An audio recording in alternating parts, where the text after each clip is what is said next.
couldn't stay away, couldn't fight it.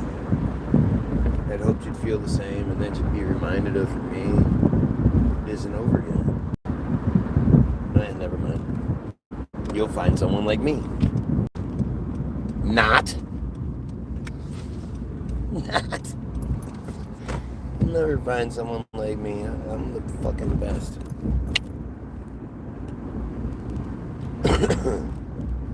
Even if I'm old and fat. Old and fat.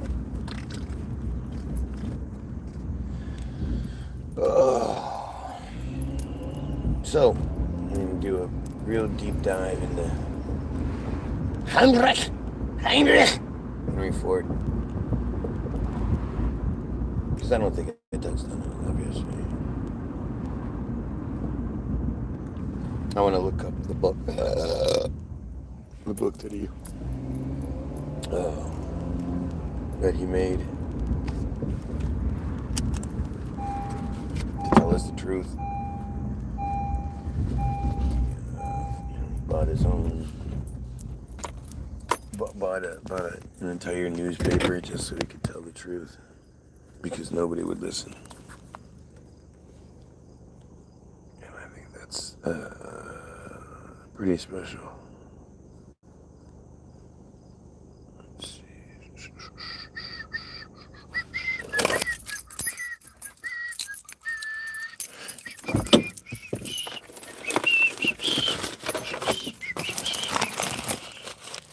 Yeah, I don't have my big.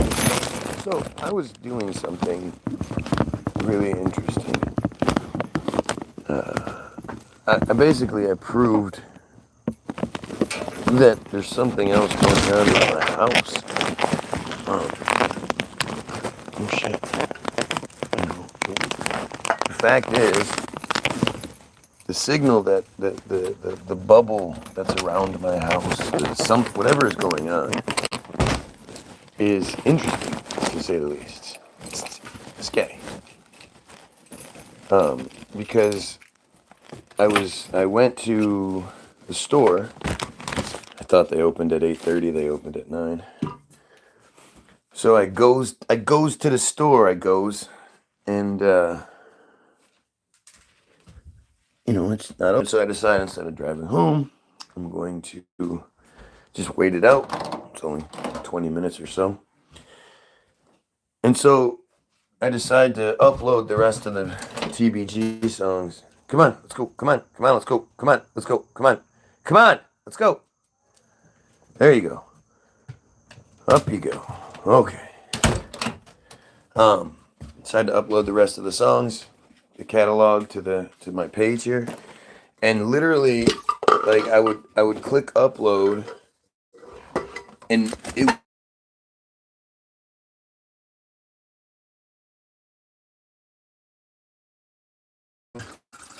And then I'll worry about the tags when I get home or later on, whatever.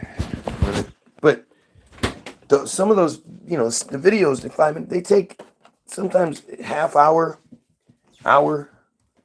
The quickest it'll be is 10, 15 minutes when I'm at home. So, what's going on? Obviously, it has nothing to do with my phone. My phone isn't compromised. So, what is the only possible explanation for that? What's happening? Just for some reason, my home in the middle of fucking in the middle of the suburbs, surrounded by cell phone towers, aluminum siding all over the house, so it's essentially one giant antenna.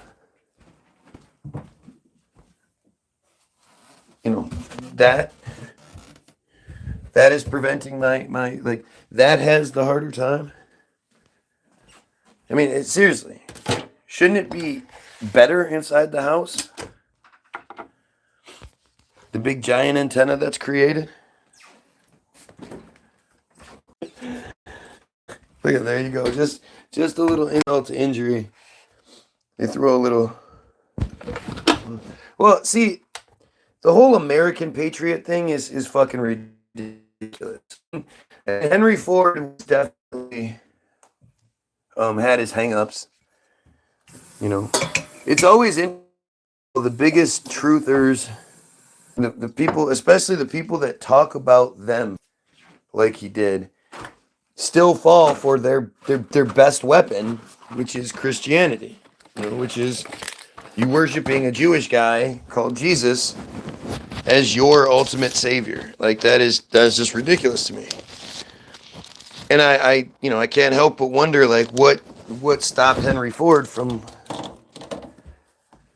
taking it to its fullest extent. But I don't like to think of it as a what's up there, Cece, as an American patriot. He wasn't talking about America per se. He was talking about the world, the biggest threat to the world. That's what his book was about. And so, anybody with any sort of fucking half a brain realizes that, like, the entire different countries narrative, the entire we're not, we're not all the same narrative is just one of their, uh, delusions, one of their tricks to keep us fighting each other, hating each other over the stupidest things. You know? I don't believe that because my parents happen to have sex in this country, on this dirt, that means I have more right to life and freedom and not being raped than some child whose parents happen to have sex in Palestine or Israel or wherever. Like I don't. The America delusion is just that. It's a delusion. It's an invisible delusion. And you talk about, people love to talk about the Constitution and all that shit. The Constitution was written when black people were slaves, at least according to the narrative. Not saying I believe that black people were slaves and all that. Again, at some point you have to start being consistent in your condemnation, and saying the world is a stage, saying everything is a lie means everything, not just the things you don't like. You already ate, dude. You already got the special bowl of food just for you. You don't get any more. So yeah, so I agree with you that he was. I think, like to say, more so, he was a world hero. He was he was something special. Really, like really, really special when you think about it. But I don't know. Like at this point, I have such a hard time believing in anything that I'm told about, especially 100 years ago. This notion of Henry Ford just sort of acquiring this knowledge, this engineering acclimate, this genius. Like he just did. There's no went to school, no, showed promise throughout the years. And I'm gonna thoughts on Hitler. Actor. He was an actor reading the scripts he was told to read. I don't think we have a very accurate anything regarding him. And I don't believe any of the 6 million bullshit. I don't believe, I know what the Havara agreement is. And it's like, once you understand the Havara agreement existed, not saying that we actually know all the parameters or anything, but it existed, and then the basic premise of it. It completely destroys everything. It destroys every aspect of what what we're told. And I think I'll just I just need to read the first part of it for you to maybe understand what I'm saying. And I don't mean just you. I mean anybody. You big dummy. Agreement, or the transfer agreement, was an agreement between Nazi Germany, we heard of Nazi Germany, and Zionist organizations signed on August 25th, 1933. Now, I don't know what your age is, Lamont. I assume you're actually probably closer to my age than you are younger. With a name like Lamont, people don't name their kids Lamont anymore. So I assume you have some age to you. But when I was a kid, when I went to school, every single year, without question, basically my entire, starting in like 5th grade maybe, every year we were given the World War II Hasbara campaign narrative. They're the victims, the Hitler story, all of it. We were given this full on. What's up, Snug? We were given the full narrative of they were the victims, they are the victims, they deserve special treatment. They, the Holocaust, the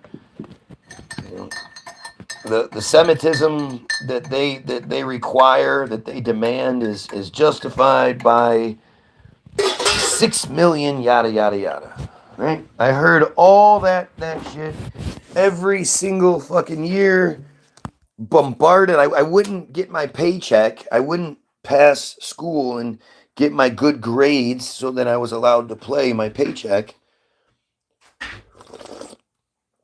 unless I regurgitated this narrative. Stop it! She got excited.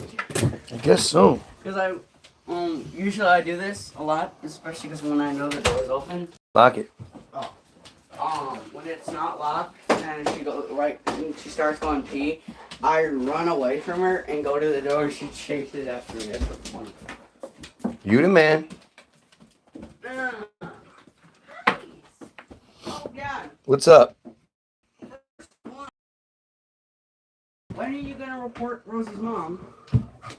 And two, actually, no, two I need to say. Okay. Hey, Mom. So, like I said, I heard about the Nazis. But I never, ever, not once, not one fucking time in my history classes, in my indoctrination campaign, in my you better regurgitate this or you fail bullshit, not one time did I hear about the Zionist organizations. And I know you didn't either. I don't even have to ask you because I know you didn't. You never heard any mention of Zionist organizations, nothing. It was solely victimization. They were the victims, and they deserve special treatment because of it. And so, recently, in the last year, thanks to alternative media sources and, my social media, thanks to my fellow brothers and sisters, Sister Goyim, I heard about the Havara Agreement for the first time. I don't know what 271,000 means. And so I looked it up. And that's what we're doing now. Again,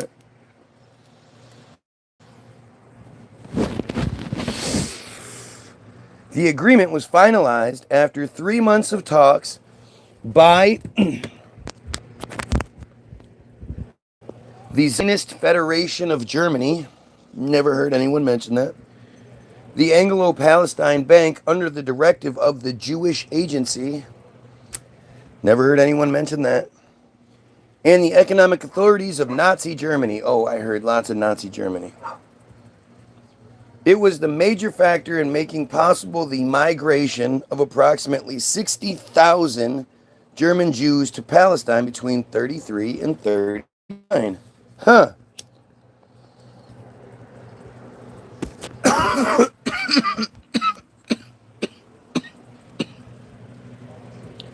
What a very specific and specifically coincidental time.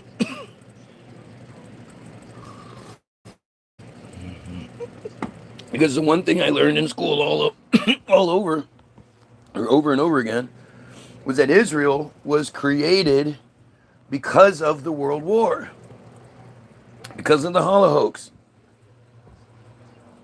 And so it really sounds like before they had their excuse to just go ahead and start the killing spree, they were already facilitating said genocide, said invasion. And then you look more into it and you realize that they'd been invading since at least 1881 with the first Aliyah.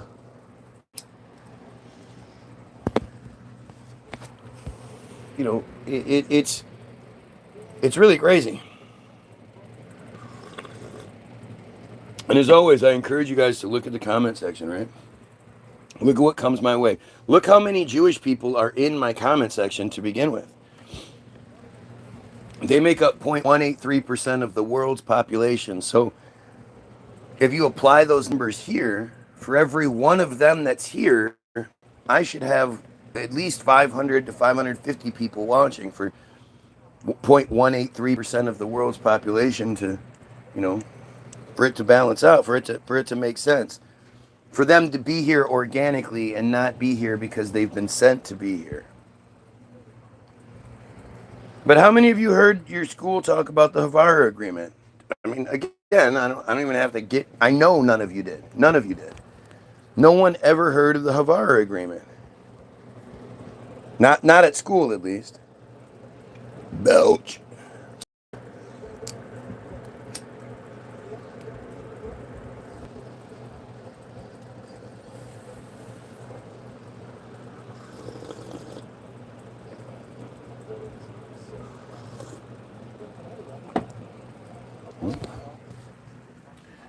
Oh, yep. I'm yapping. See, again, they're giving you the verbiage to use against them because they think that's somehow an assault. These friars think it's an insult to say yapping. I don't care. Yapping about, what we're supposed to know is interesting. Does it have to do with J.P. Morgan? I don't know. It has to do with the Zionist federations and the Jewish agency. So I don't know who those guys. I think J.P. Morgan, again, if you're going to be honest and you're going to look at it for what it is, J.P. Morgan was a figurehead. J.P. Morgan was the guy that was propped up to be the distraction. Here, look at this guy.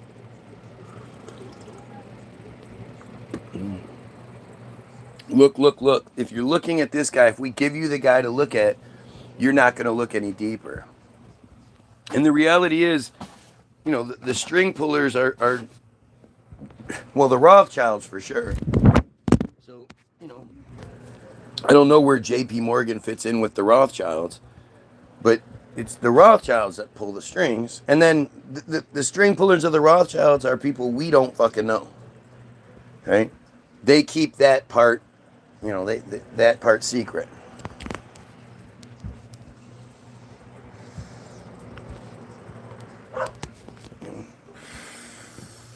It's like how Vince McMahon might not even be the real McMahon. Rothschilds and Rockefellers. Yeah, I think Rockefellers, I agree, but I think the Rockefellers are secondary. I think the Rockefellers follow, the general position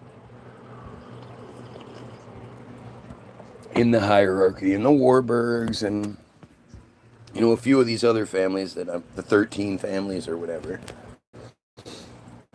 But when it comes down to wealth, I mean, it's just the Rothschilds by far surpass everybody,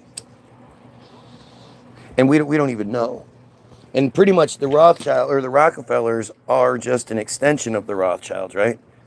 They're just a shielded name, a name change to hide shit, I think. See, the whole thing about the 13 bloodlines and all that, we know about it. Whenever we know about it, whenever it's commonplace, whenever, some, your average doofus, fucking Trump supporter knows about it, well, then it's probably what they want us to know. So I don't know. I really don't know when we get to this, I don't know. And that's what I'm always trying to tell you guys is like we've gotten to this point where we're basically slaves to whatever they want us to know. Right? We don't actually have access to any of the information unless they want us to have it.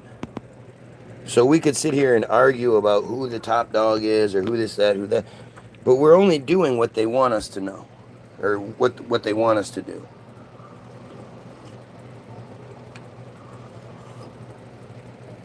Yes, I don't know. Have I heard about the New World Order? Of course, they make fucking movies about it and shit. Multiple presidents, especially the Bushes, love to say the shit out loud, and when the when the New World Order is successful, and it will be, shit like that. Like they want us to talk about that. So normally I wouldn't be talking. You must be kind of new here, Lamont. Normally I wouldn't be talking about all this stuff. I wouldn't even be talking about Henry Ford. I believe that the vast majority of any of this is just is distraction, is shit that it's like people that act that think the genocide is the secret. The genocide is the thing they're trying to keep from us. They broadcast it on every news station every day. Benjamin Netanyahu is on our TV almost as much as he's on, as Trump is. We know who the real president of the United States is.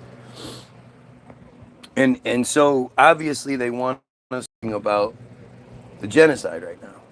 And it's because of the whole they hide the most important things behind really bad things. It's much easier to distract people with negativity than it is positivity. And, this goes into a whole other category and all that. So normally I wouldn't even talk about this because, again, the winners write the history. So we're just victims of it. We only know what they want us to know. Oh, look, that's Michigan.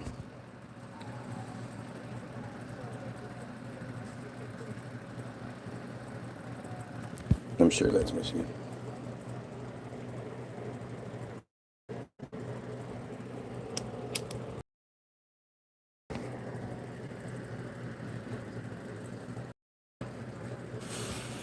So let's go back to Henry Ford. I'm going to reread it. I know I read some of it yesterday, but I'm going to reread it today just because I want to. I want to get you on the podcast with Gary Busey. Well, you can't do shit because you're nobody. You're nothing. Just because your mother tells you how special you are all the time doesn't mean shit to me.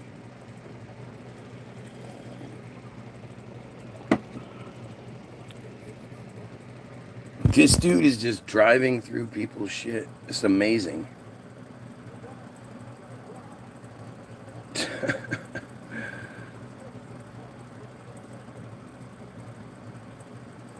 What the fuck? This guy's playing real life GTA and shit. Boom.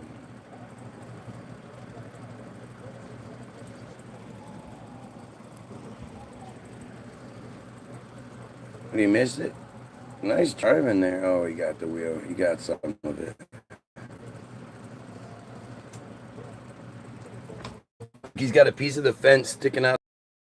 Fucking crazy.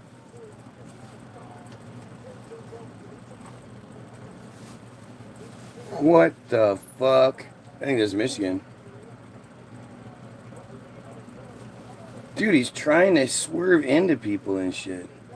Not trying to swerve into that big truck, though, is he?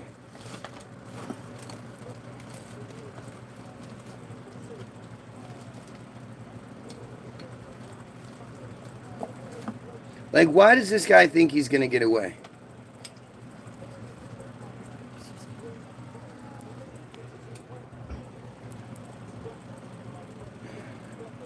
You don't know there's a helicopter above you? As soon as the helicopter's there, you just might as well give up. You're fucked. Good thing Detroit has a bunch of old burnt-ass buildings lit everywhere. Fucking crazy. Yeah, of course. Oh, dude, Lamont, you're new, man. I'm telling you. So, have you heard of act.il, Lamont? Before I go into Henry Ford, I'm gonna explain, I'm gonna expose what's going on my feed, because you're gonna see some shit on my feed that you never see before. You're gonna see a level of infestation.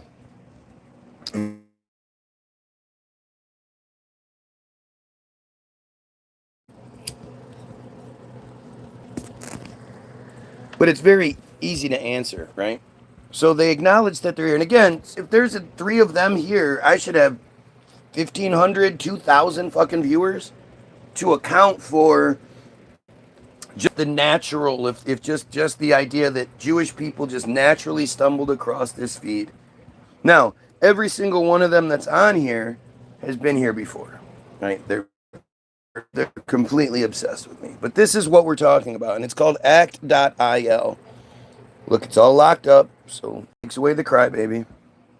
And you should actually read the article in the jewishcurrents.org page, because it breaks this down a lot more, but I'm just going to give you the synopsis real quick. Act.io is a social networking service used by supporters of Israel to oppose online, quote, anti-Israel content such as the Boycott, Divestments, and Sanctions Movement, BDS. Its activities were referred to as, quote, an online propaganda campaign and, quote, a virtual situation room for pro-Israel experts. This is where you really pay attention. Act.il directed its users to, quote, missions to like, comment on, and share pro-Israel material on social media. It also asked users to flag, report, and respond to criticisms of Israel. Users were guided how to respond. It might entail writing a reply using the provided talking points. The app also, so it's why they all say the same shit. It's why they all sound the same. You know, they're told what to say.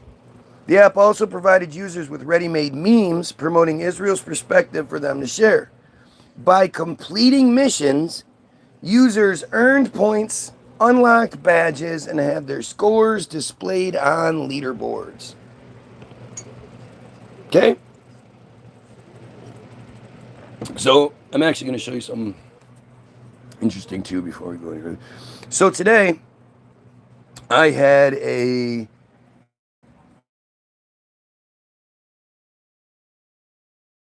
posted this video talking about this reporter who had been killed by Israel, how sad he was about it.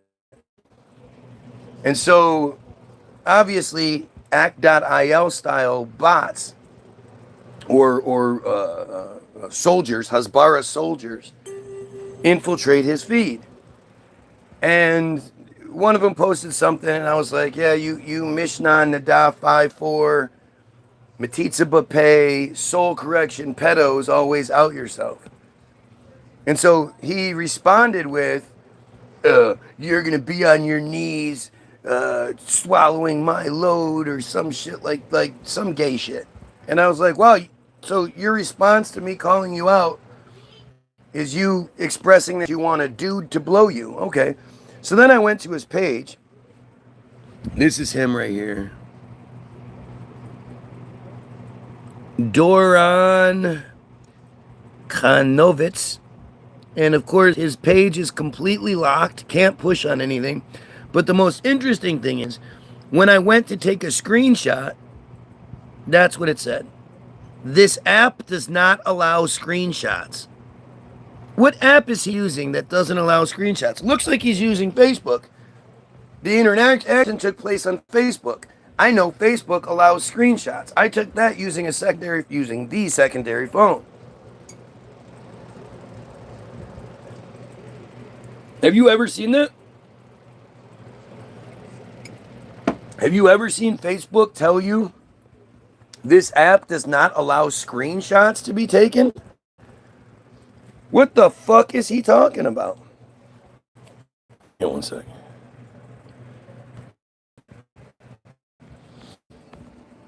Weird. It's weird, but it's more crazy to me. Like, weird is like I don't understand what's going on. Crazy is just, I know what it is. It's just really fucked up.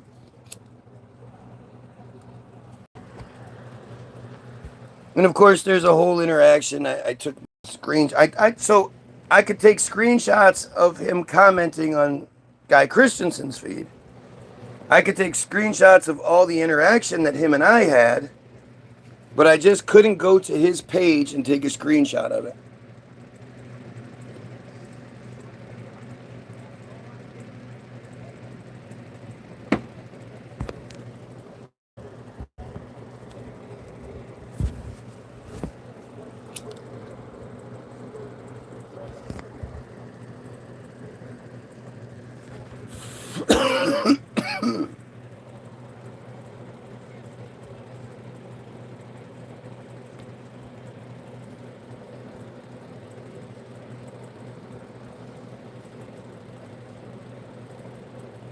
Yeah.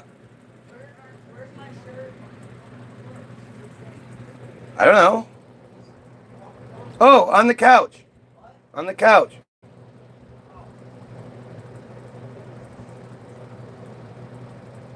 Sorry, I'm just watching. Look at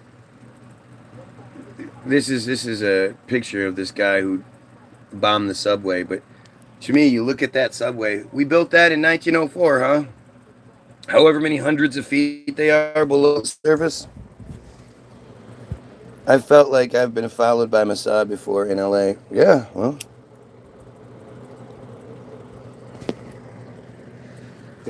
Not surprising if you talk bad about, the friars, they're going to do that.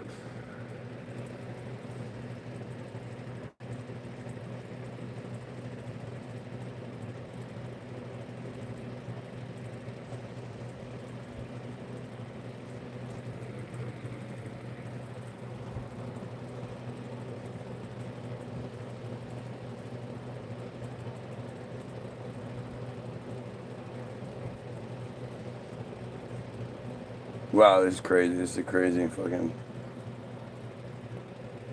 all the footage. This is from 2011, so they have all this footage from 2011. Imagine what they have nowadays.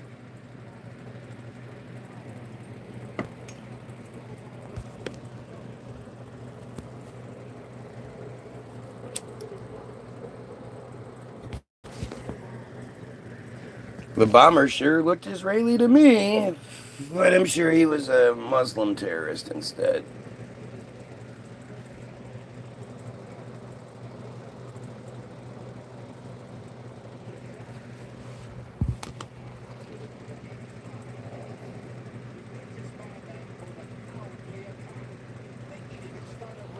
I want to see some of that.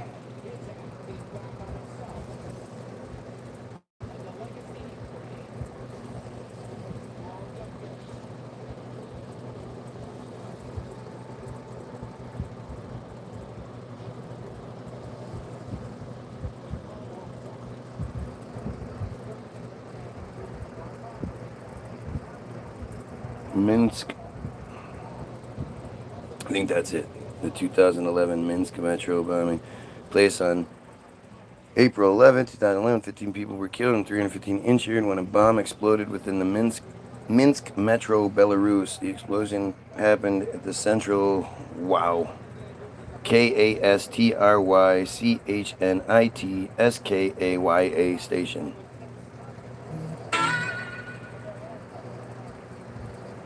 Because it wasn't clear. The two suspects arrested. April 13 confessed to the bombing, but motives remain unclear. The perpetrators, Dmitry Kanalu and Uladezlu Kavalu, were executed by shooting. Interesting that I can't see who they are. Whatever. Let's go back to good old Hank. Let's get back to Hank. I felt like I mean, it's interesting that you ask, but it's clearly a pipe. I'm way too old to be using bongs. You want to see me puke and snot come out of my fucking face and shit, coughing like I'm about to die, then that's what bong would be for.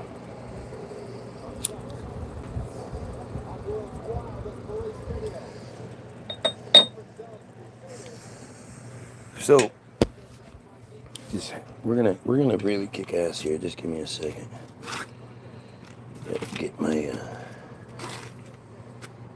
Gotta get my microphone nice and ready.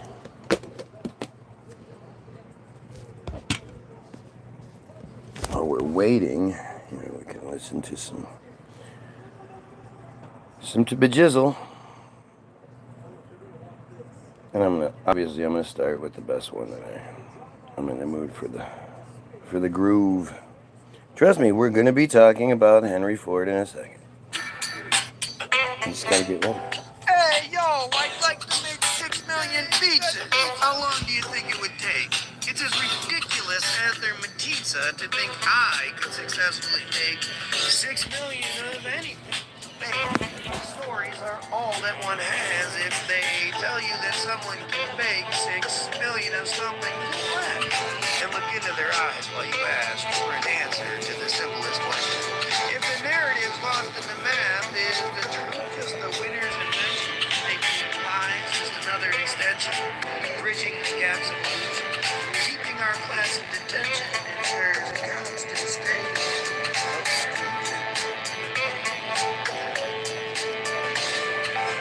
The math just isn't mathing, so you're lying.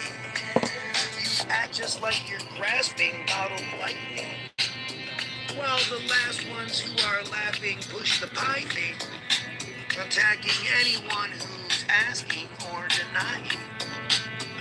The pizza is the gate to the surprising, keeping you in faith while they're supplying. The reason it's all fake, they're compromising. The math just doesn't match right, so they're lying.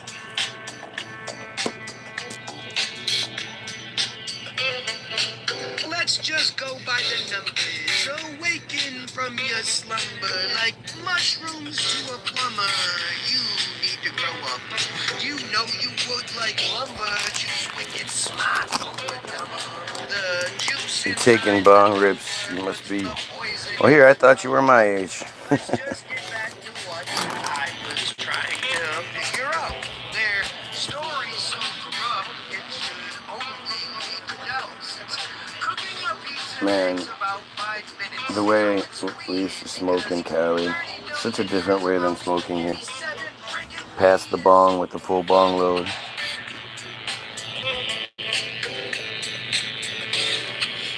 The math just isn't mathing, so you're lying. You act just like you're grasping bottled lightning. While the last ones who are laughing push the piping, attacking anyone who's asking or denying. The pizza is the gate to the surprising, keeping you in faith while they're supplying. The reason it's all fake, they're compromising.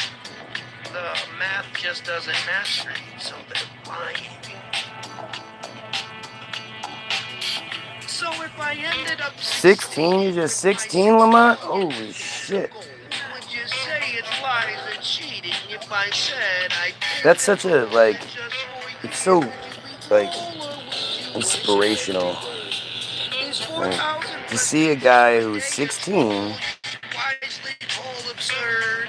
Does 3 seeing major it minutes work and calling out shit. anyone's And, equation? Are you more it's or pretty fucking less impressive. sure What are you you doing? have the accurate information? Someone Right, lies right, right, before right. your face, then You know? demands you give them favor. Do you call it out as brazen, or do you whip out Occam's razor?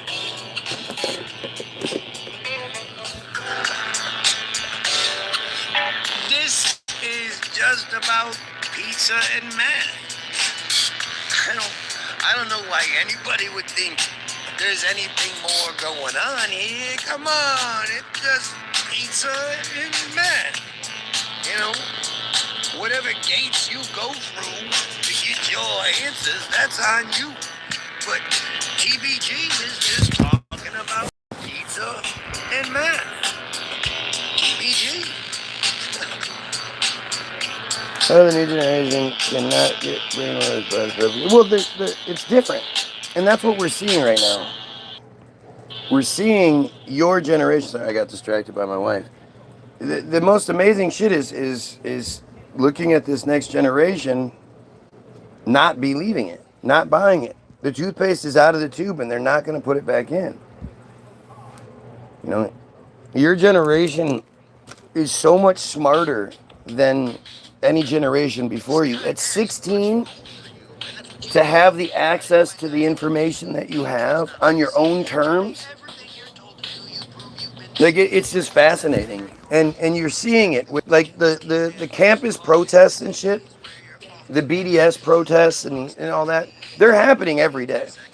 They're just not getting reported like they were because they know it was inspiring people.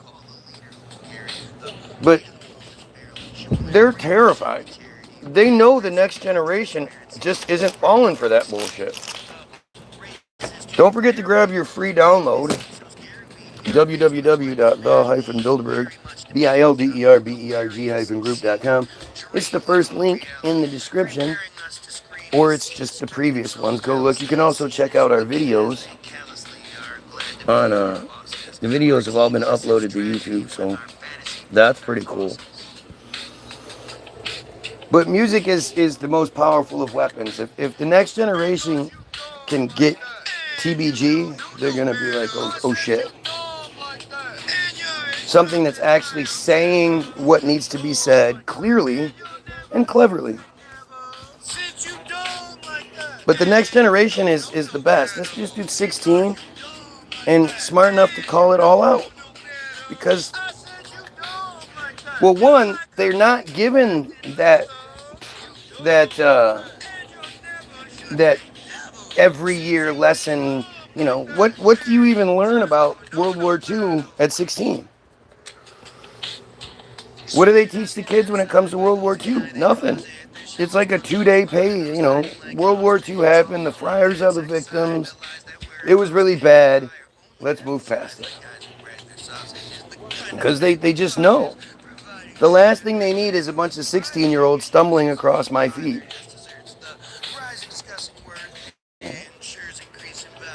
I appeal to all generations. And that's scary to them. It's the last thing they want. And for somebody like me to give them a voice like I do is the scariest part to them. That's why they censor the shit out of me like they do.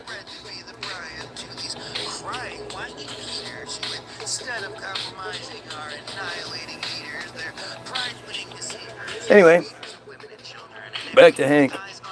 Henry Ford, born July 30th, 1863, died April 7th, 1947, was an American industrialist and business magnate and the founder of the Ford Motor Company. He is credited as a pioneer in making automobiles affordable for middle-class Americans through the system that came to be known as Fordism. In 1911, he was awarded a patent for the transmission mechanism that would be used in Model T, Ford Model T, and other automobiles. He just made it. right? Like when I look at all this, I can't do it. Like it's really difficult for me, and it's not what I want. I don't like it. You know, I don't like being the guy that calls shit out. Dropped out at 13. That's terrible, dude. You need to go back to school. You need to learn what they want you to learn, and then learn the other side too. That way you can have the complete conversation. And you have opportunity. Dropping out at 13 is going to limit your opportunities tremendously. You know, you're not Fryer. You got a name Lamont. If that's your real first name, fucking, you know, the White and Fryer people going through the applications are going to see that and go, nope. All they need to see is Lamont, and they'll know. White people aren't named Lamont. I don't know if that's your name, but I'm assuming it is by your profile.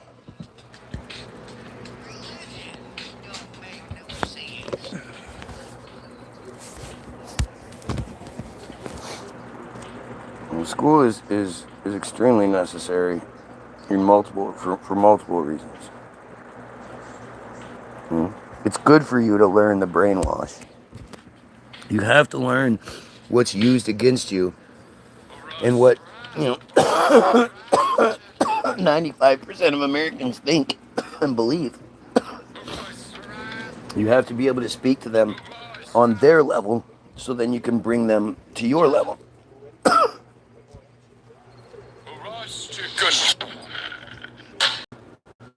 I wish Eminem was my friend, but then again, do I? Pretending to bend the rules as he lends his voice to the trends like a good guy.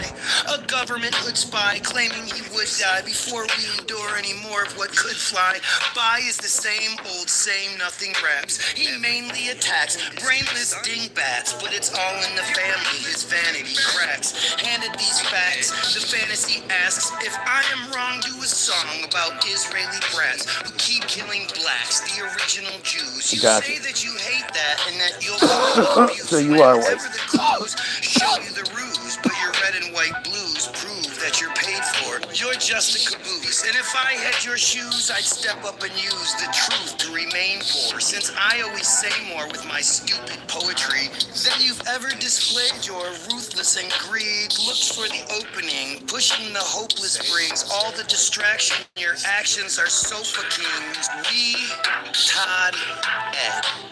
You're ahead of the class, but do you call out Dennis? You claim you're the glass half full, but you menace. Look, so you have a dumb Fryer on here that says, I don't give a fuck. You're Y-O. Oh, he actually got it right. My bad. I almost fucked up. That's funny. But I appreciate you outing yourself. They refer to us as cattle. The funny thing is, they are obsessed with me. If they weren't afraid of me, if they weren't afraid of us, they wouldn't do this. They'd just be living their lives. But they're so worried about what we're doing and trying to keep their eyes on things and trying to influence and you know, degrade us that they come to this feed. They can't show any time on any of their, you know, posts, any of their comment, anything where I've talked about them or spent any time on them. They're just trash. They're fucking trash. You forgot genitalia? I don't know what that means. Ford was born in a farmhouse in Greenfield Township, Michigan, and left home at the age of 16 to find work in Detroit. So where did his education come from?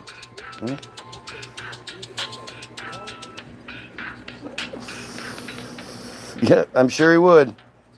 I'm sure. Shmuley would lick my ass, you mean? At least he'd want to.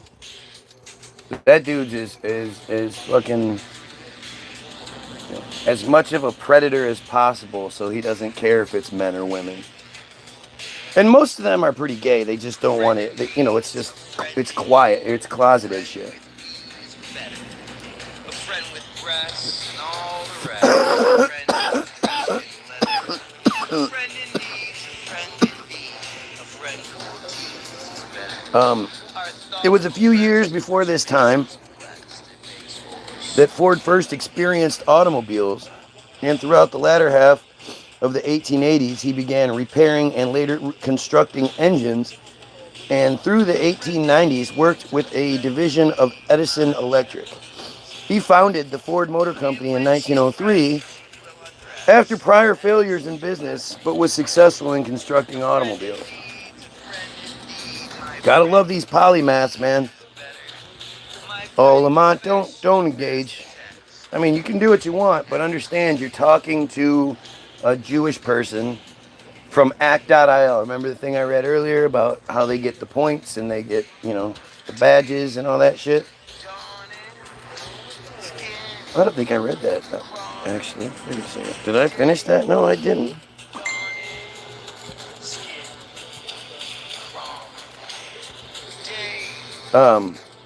Yeah, I didn't read it, actually. Act.il directed its users to missions to like, comment, and share pro-Israel material. Also asked users to flag, report, and respond to criticisms of Israel. Users were guided on how to respond, which might entail writing a reply using the provided talking points. The app also provided users with ready-made memes promoting Israel's perspective for them to share. By completing missions, users earned points, unlocked badges, and had their scores displayed on leaderboards, right? So you see it. You see, like, that's exactly what's happening on my feed. Right? They're desperately trying to either get some points or, something. But they're not going to address anything that's being said. It's crazy is I was under the impression that Ford was basically like the reason why there's automobiles. I didn't realize that automobiles had been around for a lot longer than I thought.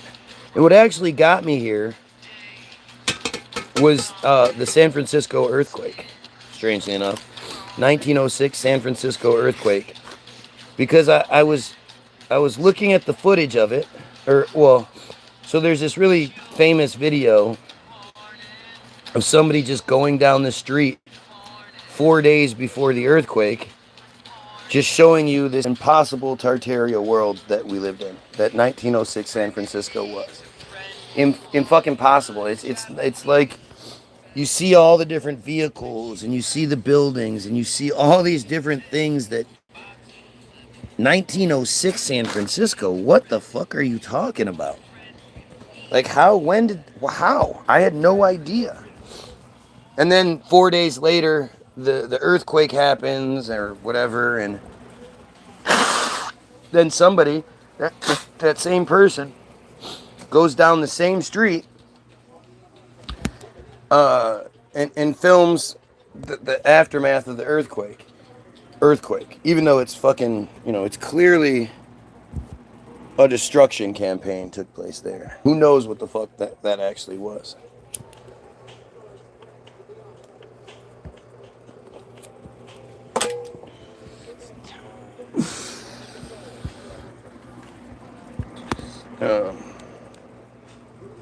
But what you see more than anything is cars, just car after car after car, tram after tram, but all these vehicles that don't seem to be emitting any exhaust anywhere. But common sense tells you that all of those cars required gasoline. Where were they all getting the gasoline from? Gasoline is crude, but it's the crude that comes out of the ground is sludge. It has to be refined and refined and refined to get it to the point where it's gasoline. So what was the refining process, the refining factory, all that. And then how are they distributing the gas? What gas stations existed? It's just really strange when you start looking at putting the pieces together.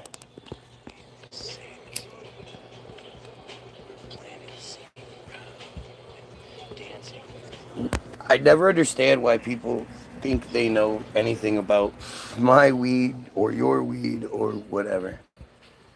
I don't even care. couldn't care less what you think about your or my weed. I hope it's great. So Ford, he founded the Ford Motor Company in 1903 after prior failures in business, but was successful in constructing automobiles. That is insane. The introduction of the Model T vehicle in 1908, 2 years after the earthquake, is credited with having revolutionized both transportation and American industry. As the sole owner of the Ford Motor Company, Ford became one of the wealthiest people in the world. He was also among the pioneers of the 5-day work week. Ford believed that consumerism could help bring about world peace. Man, he really sounds like a bad guy, doesn't he?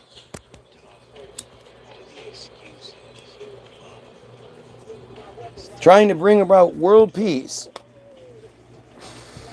So now that they've said this, they're going to have to bring him down, right? We have to now bring him, knock him down. His commitment to systematically lowering costs resulted in many technical and business innovations, including a franchise system which allowed for car dealerships throughout North America and major cities on 6 continents. Ford was known for his pacifism during the first years of World War I, although during the war his company became a major supplier of weapons. It's weird, right? I'd like to know how that transition took place. He promoted the League of Nations. Now here we go. In the 1920s, Ford promoted anti-Semitism through his newspaper, the Dearborn Independent, and the book, The International Jew. He opposed his country's entry into World War II and served for a time on the board of the America First Committee. After his son Etzel died in 1943, Ford resumed control of the company, but was too frail to make decisions and quickly came under the control of several of his subordinates. Sounds like a hostile takeover. He turned over the company to his grandson Henry Ford II in 1945. Upon his death in 1947, he left most of his wealth to the Ford Foundation and control of the company to his family.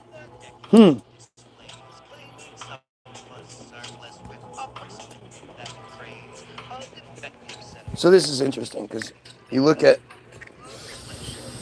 the next, your next options. Your next options are early life, marriage and family, career, anti-Semitism, and the Dearborn Independent. That's the big thing. That's really, So let's do the early life. Ford was born July 30th on a farm in Greenfield Township, Michigan. The house he was born in stood at the intersection of Ford and Greenfield roads in present-day Dearborn.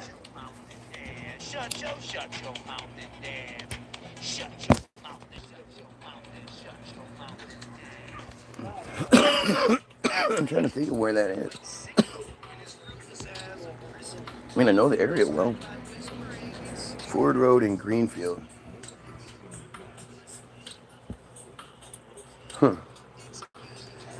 His father, William Ford, 1826 to 1905, damn, he was old as fuck, was born in Cook County, County Cork, Ireland, to a family that had immigrated from Somerset, England in the 16th century. His mother, Mary Ford, nee Littlegot,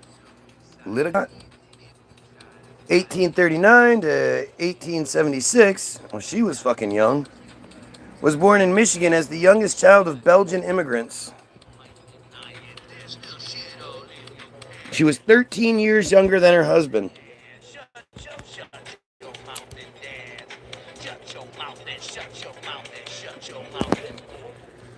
So when she was 13, he was 26. I wonder when they got married.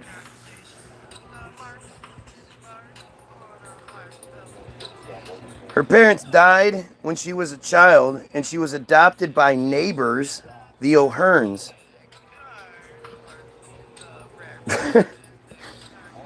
That's how that works. Henry Ford's siblings were John Ford, 1865 to 1927.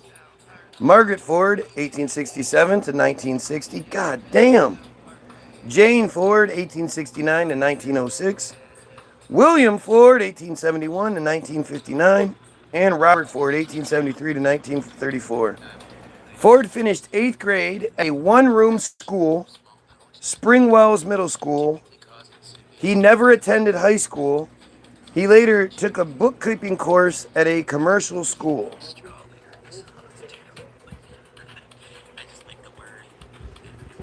So he just naturally knew how to build fucking engines? How to design cars?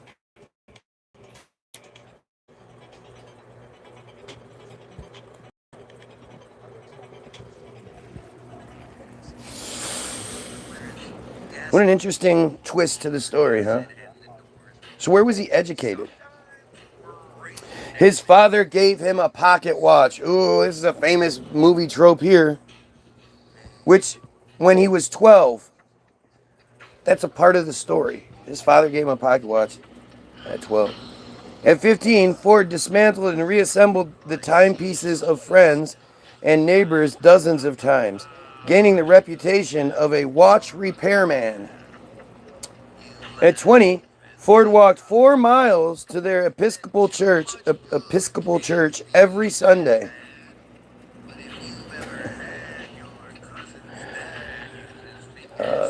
This was in 1883, and he's like, fuck, there has to be a faster way to travel.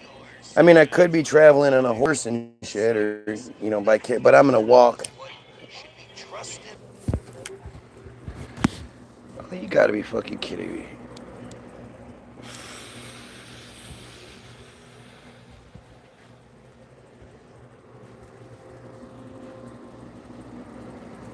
God damn it.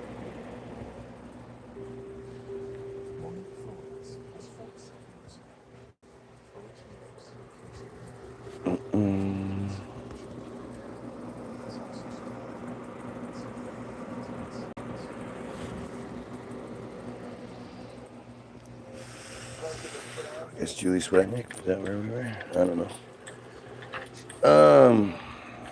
Sorry. You messed up. Ford said 2 significant events occurred in 1875 when he was 12. He received the watch, and he witnessed the operation of a Nicholas and Shepard road engine, the first automobile other than horse-drawn that I had ever seen. All right, let's check out Nicholas and Shepard. Nicholas and Shepard Company was an American partnership company which manufactured farm machinery, steam engines, and mill machinery. This is an advertisement for the Shepard and Nicholas engine. What is this? This is from 1905, I guess. This is a 1900s era. Nicholas Shepard, single-cylinder tractor engine, gear side. Built in 3 sizes. Adapted to coal, wood, or straw.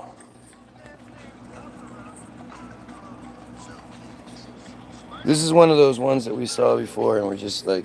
So this is 1800s technology, basically.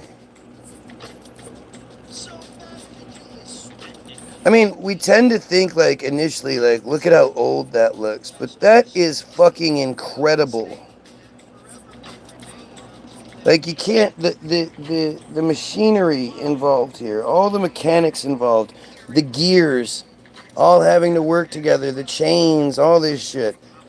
It's really fucking crazy to think, what were they... how did they get this tech? And then here's the same engine Here's a real life version of it. Look how much bigger it is than your standard tractor. 1800s tech. 1848, John Nichols opened a blacksmith shop in Battle Creek, Michigan, where he began making various farm tools for local farmers. They'd have to be local, because I mean it's the 1800s. How would anybody even know about his shit?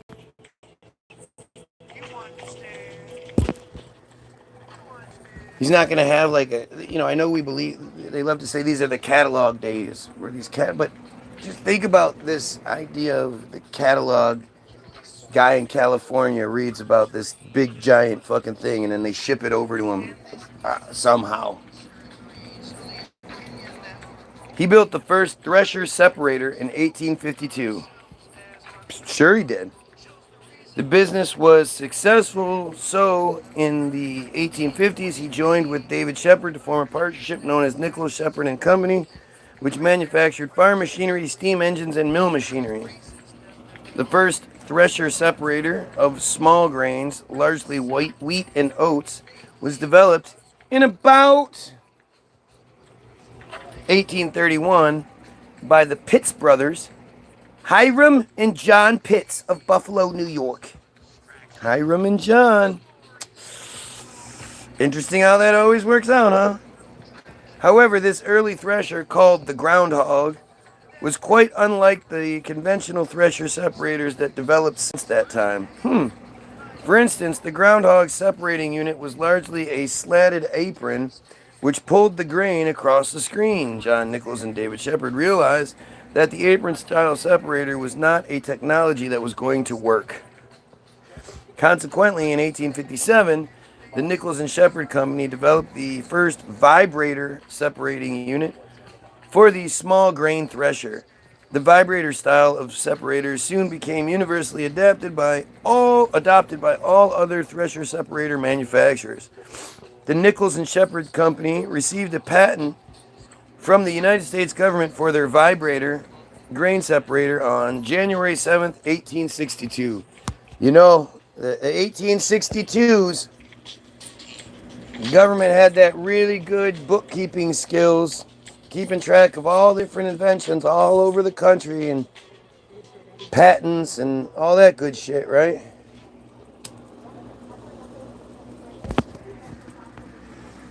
Love the fucking patents.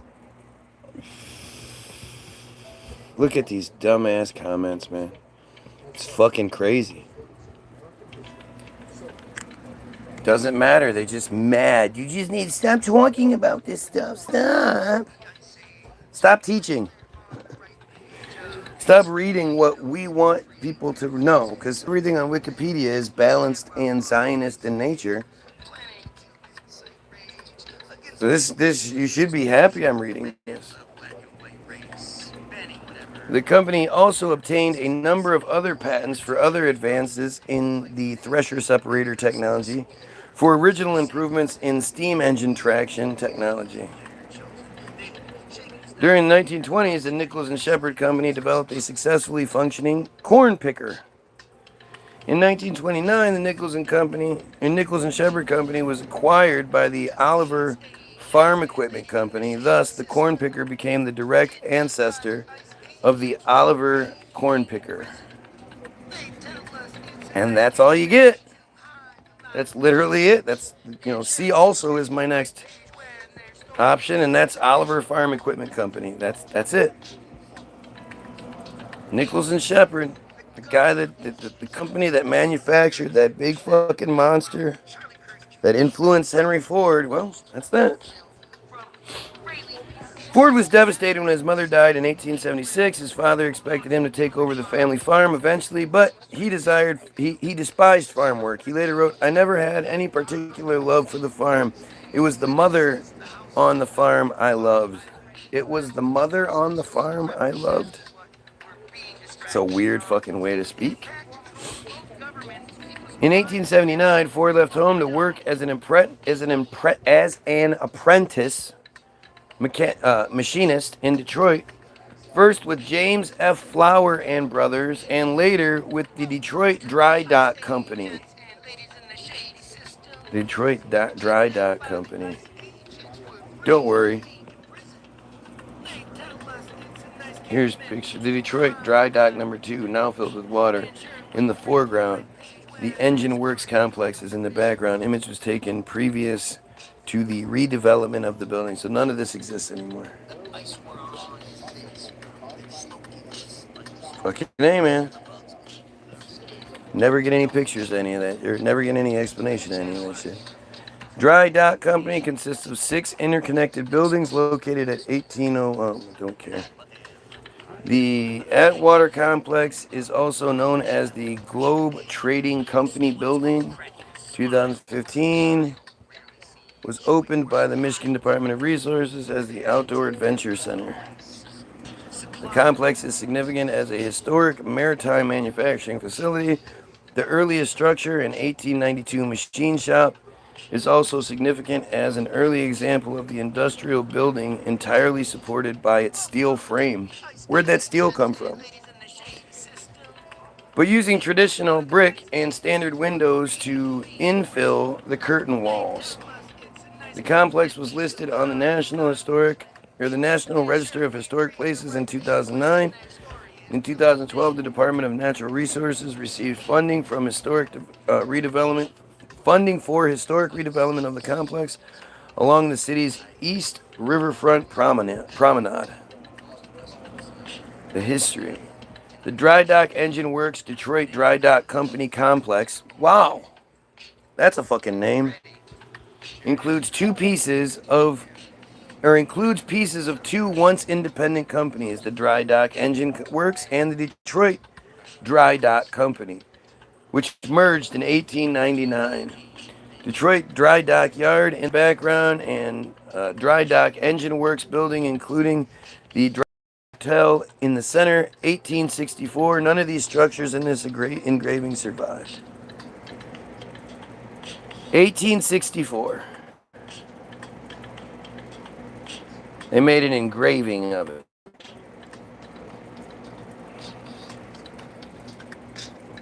That is fucking believable, isn't it? It's so much going on, you can't even, focus. So here's some big ships and some buildings and some docks and... Gotta love 1864, huh? What's that big old tower in the background? Never mind, don't worry about it. Here's some more of it. 1864, right? Before we could take pictures of it, where we needed to have engravings, even though fucking photography existed back then, we were capable of building all of this before we were capable of photographing it.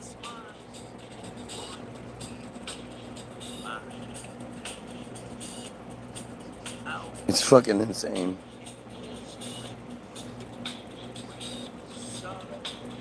Look how big this one ship is in the foreground.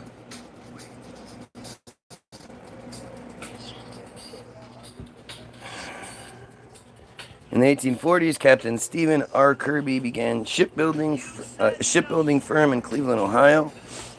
And by 1852, he moved to Saginaw, Michigan. That is a difficult fucking move. These places aren't next door to each other.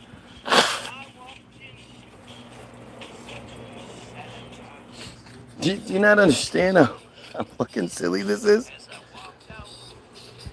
In 1870, Kirby's son Frank, a copper union-trained engineer, joined the firm as lead designer. Frank Kirby went on to a successful shipbuilding career, which included the design of 2 National Historic Landmarks, the Columbia and the St. Clair. He designed these? Let's see. The SS Columbia in 1902. Fuck yeah, he designed that. Love it. And the St. Clair. Looks like the exact same ship.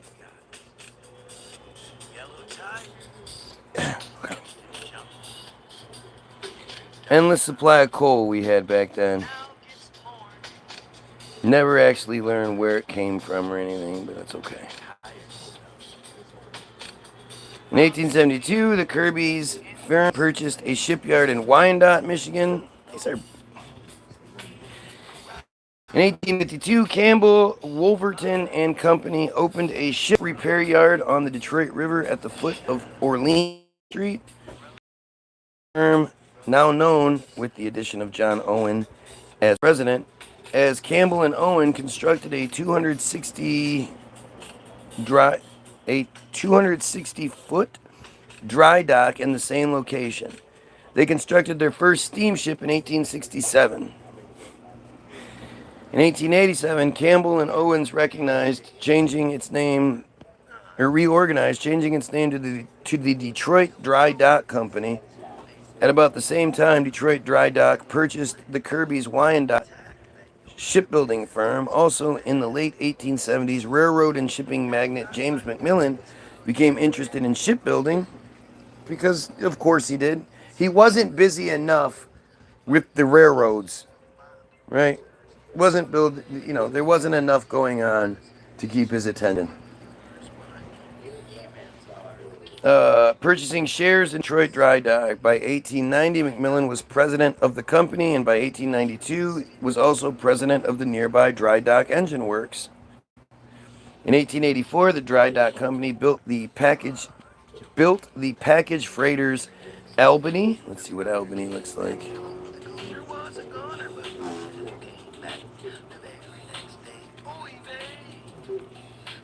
I clicked on that. It brought me the Thumb Area Bottomland Preserve. It's not a ship at all. The Albany and the Syracuse, the first two steel freighters built on the Great Lakes. Why the fuck is... I click on the name of it and it takes me to the preserve? That's fucking stupid. The latter of which remained afloat until the 1960s as the Sandsucker Algonac. Jesus Christ. There's just so much here.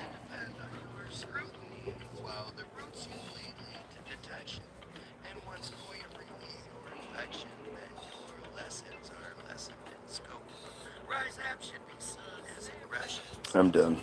I'm just done. Doing the Henry Ford thing is so much. I need to do so much, and I need to just start on it from the beginning so I'm not fucking exhausted by the time I get to it. So that's what I'm gonna do tomorrow. I'm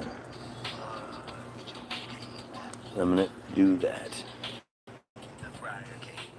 Go back to Ford here. Ford was a conspiracy theorist. Again, like I said yesterday, this guy that was the,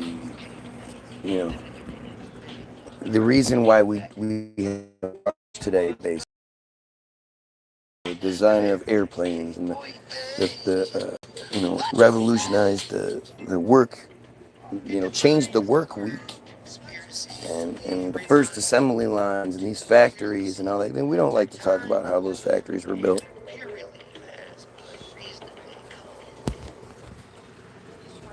If you go to Greenfield Village, you go to Henry Ford Museum, you'd be amazed by what you see and how it just doesn't fit.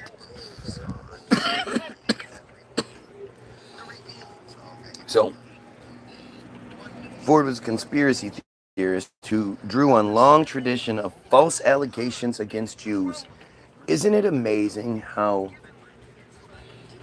the same false allegations have been following this one group of people forever, and yet they match what's going on to this day? Like, can you believe the Kushners own the Lakers now? That is fucking insane. They're just doing it right in our faces. Like, they're like daring us. It's almost like they want us to do it. Right? They want us to revolt. Which will, I don't know, give them the carte blanche to fucking wipe us out. I don't know. The revolt can't. The revolt has to be a violent one, but it can't be, and it shouldn't be, because the victims on either side of the violence are going to be Goyim, not the people pulling the strings. Ford claimed that Jewish internationalism posed a threat to the traditional American values, which he deeply believed were at risk in the modern world. Part of his racist, they're not a race. It's just a joke to me. That's got to be. Oh, you missed that part. Part of his racist and anti-Semitic legacy, they're not a race, so he can't be racist, includes the fun square day American schools because he hated creation with Jewish people. That's fucking silly. It's fucking silly. In 1920, Ford wrote, "If fans wish to know the trouble with American baseball, they have it in 3 words. Too much Jew."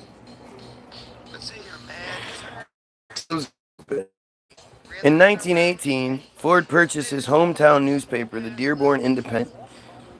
In early 1920, Ford procured a copy of the Protocols of Zion, the Protocols of the Elders of Zion, an infamously anti-Semitic fabricated text. It's fabricated. And again, it's one of these fabrications that literally tells you exactly what's going on right now. Like, it's so funny that they're like, they smack you right in the face, and then they go, "I didn't smack you." And you go, "Dude, you just fucking hit me." And they go, "Oh, that's anti-Semitic. You can't say that I hit you. That's a false blood libel lie." And you're like, "Dude, you just fucking hit me. I got the mark on my face." Nope, no, we didn't. If we did, it doesn't matter. You can't say it. That's anti-Semitic.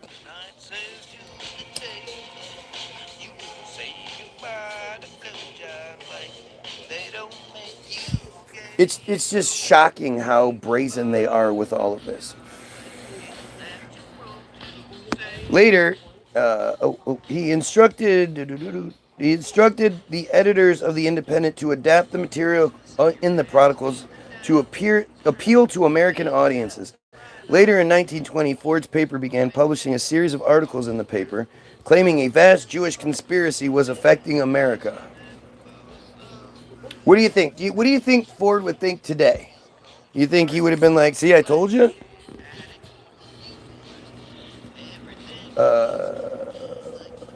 The series ran in 91 issues. Every Ford dealership nationwide was required to carry the paper and distribute it to customers. Ford later bound the articles into 4 volumes entitled "The International Jew, the World's Foremost Problem," which was translated into multiple languages and distributed widely across the U.S. and Europe, selling more than 500,000 copies.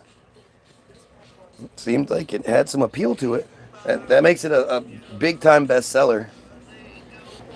The International Jew blamed nearly all the trouble it saw in American society on Jews.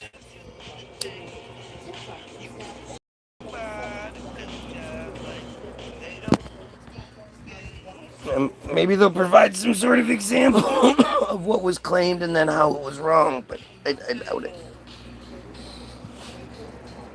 The Independent ran under Ford's ownership until its closure in 1927. With around 700,000 readers of his newspaper, Ford emerged as a spokesman for right-wing extremism and religious prejudice. Oh, man. You've read it. I need to. I mean, it's just really weird. In Germany, Ford's The International Jew, the World's Foremost Problem, was published by Theodor Friedrich, founder of several anti-Semitic parties and a member of the Reichstag, influencing German anti-Semitic discourse. In a letter written in 1924, Heinrich Himmler described Ford as, quote, "one of our most valuable, important, and witty fighters." Ford is the only American mentioned favorably in Hitler's autobiography, Mein Kampf, which appeared 5 years after Ford's anti-Semitic pamphlets were published in book form. That's really weird, huh? the black man is God, then the black man's doing a shitty job. If you're God, then boy, I like what? I'd hate to see if if black man is God and he's not fixing the problems, then what's going on here? That's a different level of delusion. Yeah, it's crazy. It's crazy. Adolf Hitler wrote, "Only Ford, who, to the Jews' fury, still maintains full independence from the controlling masters of the producers in a nation of 120 millions." I mean, okay, is that incorrect? Speaking in 1931 to a Detroit News reporter, Hitler said, in 1931, a Detroit News, that's the article, the paper, reporter was talking to Hitler? How? Seems kind of weird.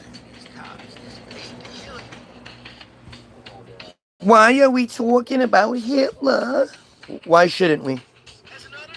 I mean, he's an actor who was playing his role and all that shit, but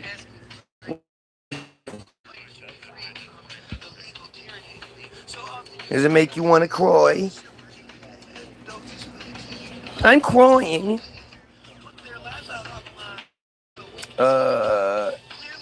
Reporter said, "I regard Henry Ford as my inspiration," explaining his reason for keeping a life-size portrait of Ford behind his desk. Stephen Watts wrote that Hitler, quote, revered Ford, proclaiming that, quote, "I shall do my best to put his theories into practice in Germany," and modeling the Volkswagen Beetle, the people's car, on the Model T. Hitler had something to do with the design of the Volkswagen Beetle, and it looks nothing like the Model T. So what the fuck are you talking about? Voice was unnecessary. It was a genuine question, my guy. What was a genuine question? I don't understand. You couldn't possibly shut the fuck up and just listen to what's going on, which would answer your question as to why we're talking about him. But my question in response, why shouldn't we, seems like a more valid question. Why does it matter what I'm doing on my feed? Why would it bother you?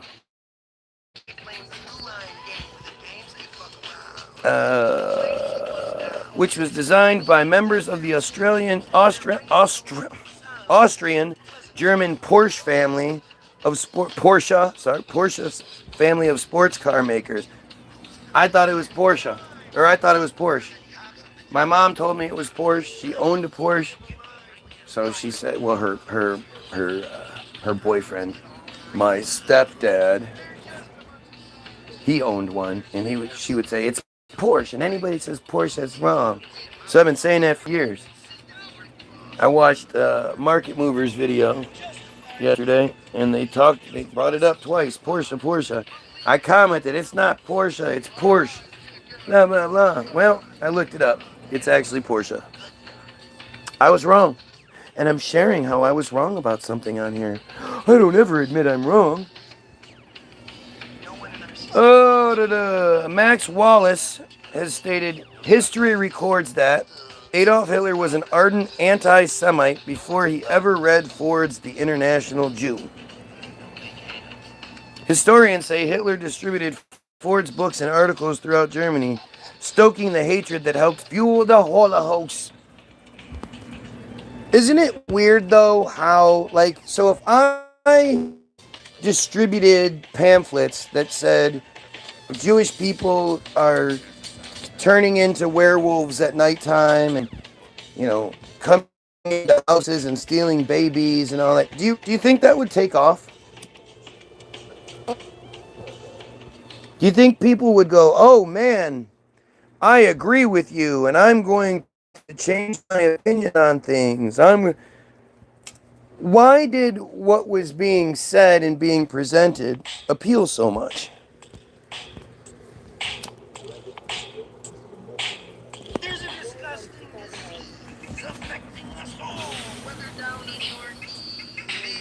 I never said shut up. Now you're not even man enough to acknowledge what was happening.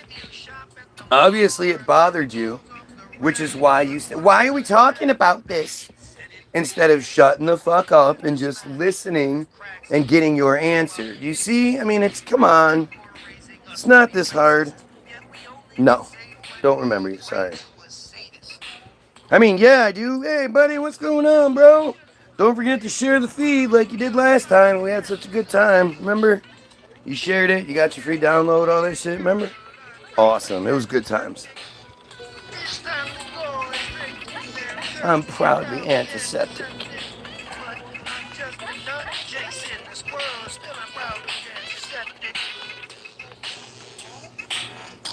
Their sickness is sickening, it sickens our best. We wish for their christening, missing the checks that balance the breath, separating our unity. We're given bad breath from the sepsis we're spewing. We all bet congruently, using T as our symbol.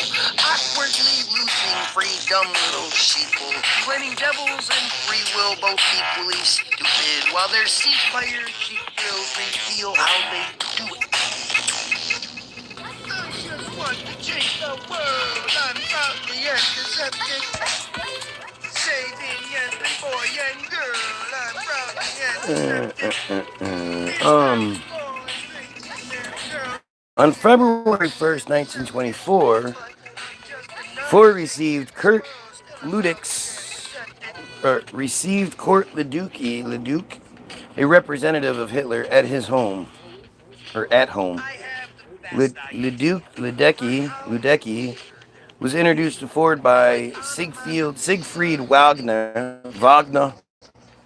son of composer Richard Wagner, and his wife Winifred, both Nazi sympathizers and anti-Semites.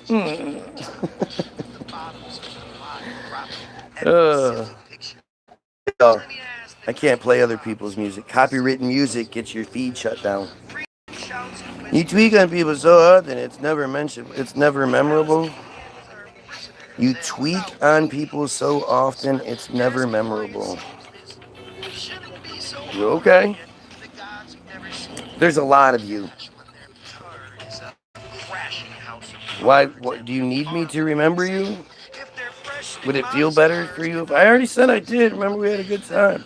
You shared the feed and we sat around talking about Jesus. Ledecky asked Ford for a contribution to the Nazi cause, but was apparently refused. Well, then he wasn't much of a supporter, was he? Ford did, however, give considerable sums of money to Boris Brazel, a member of the Afuba, an organization linking German Nazis with white Russian immigrants, which financed the recently established Nazi Party. I mean, it's all just so dumb. It's all so dumb. What's up, Steph? Hey. Let's all trust guy with minimal reading comprehension on historical events. Do you not hear what's being read?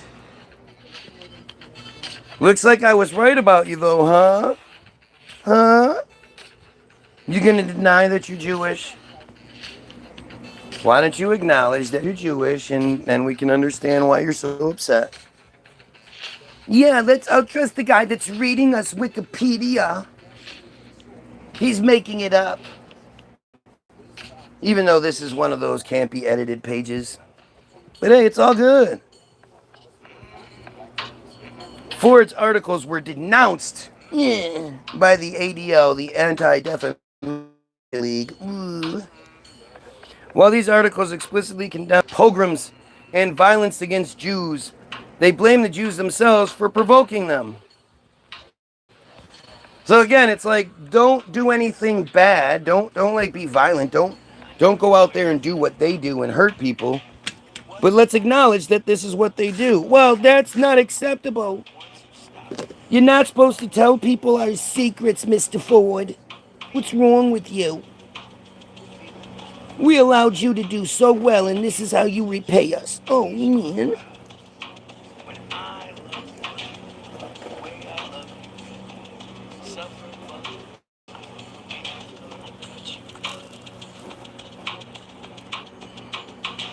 but I'm making this up. The Anti-Definition League tried to cancel me on my Instagram. Fuck yeah.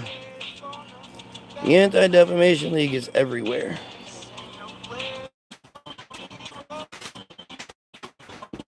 Everything they do is everything we do is under their scrutiny and control and minimization, and and it's all fucked up. And there's not the equivalent for anyone else.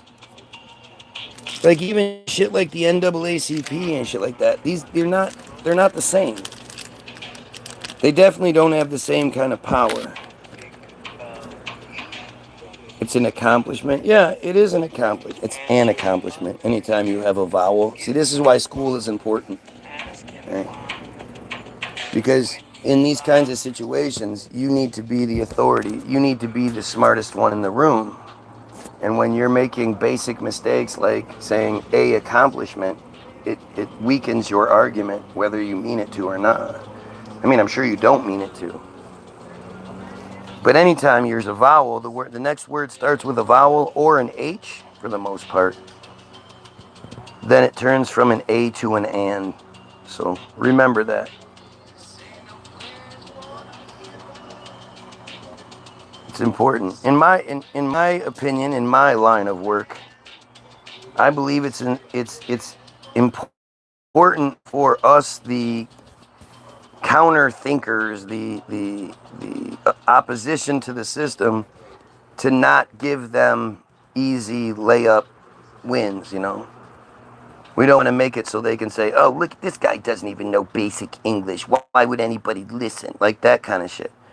We want to, since they're desperately looking for any little thing to discredit you and invalidate you. And so, if you can, if even though, at the end of the day, most of these low-level fucking friars, they would never catch it, but the ones at the top would. And I want them to realize that they're dealing with a superior Goyim here. The typewriter's not obsolete, though, my friend.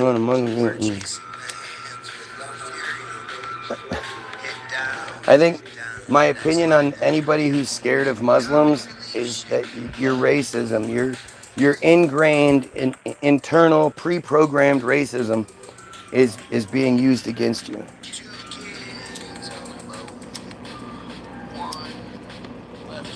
If you look at the world and you look at who's done more damage to the world, it's 100% Christians. The Christians have absolutely done so many more atrocious things at the behest of the Jews, controlling them, pulling the strings.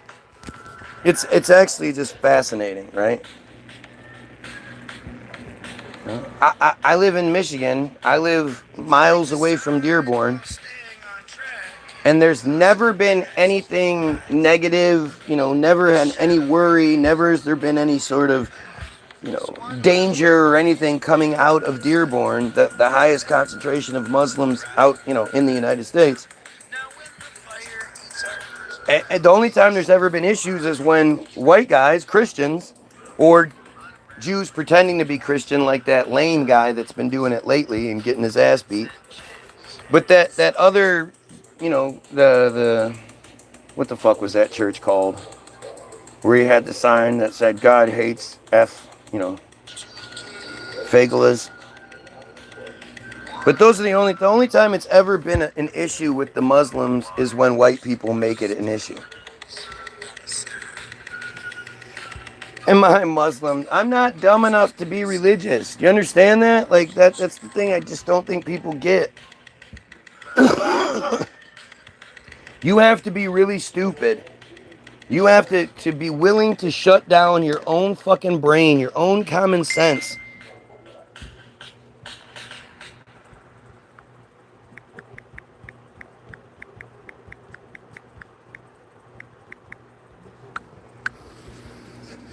Right? That's just an example of all over worry. I mean, to ask about. In general, mass populations of foreign people in centralized locations. Historically, what danger have they posed? You know, the people that put you in the most danger are the police force, right? The are your own government.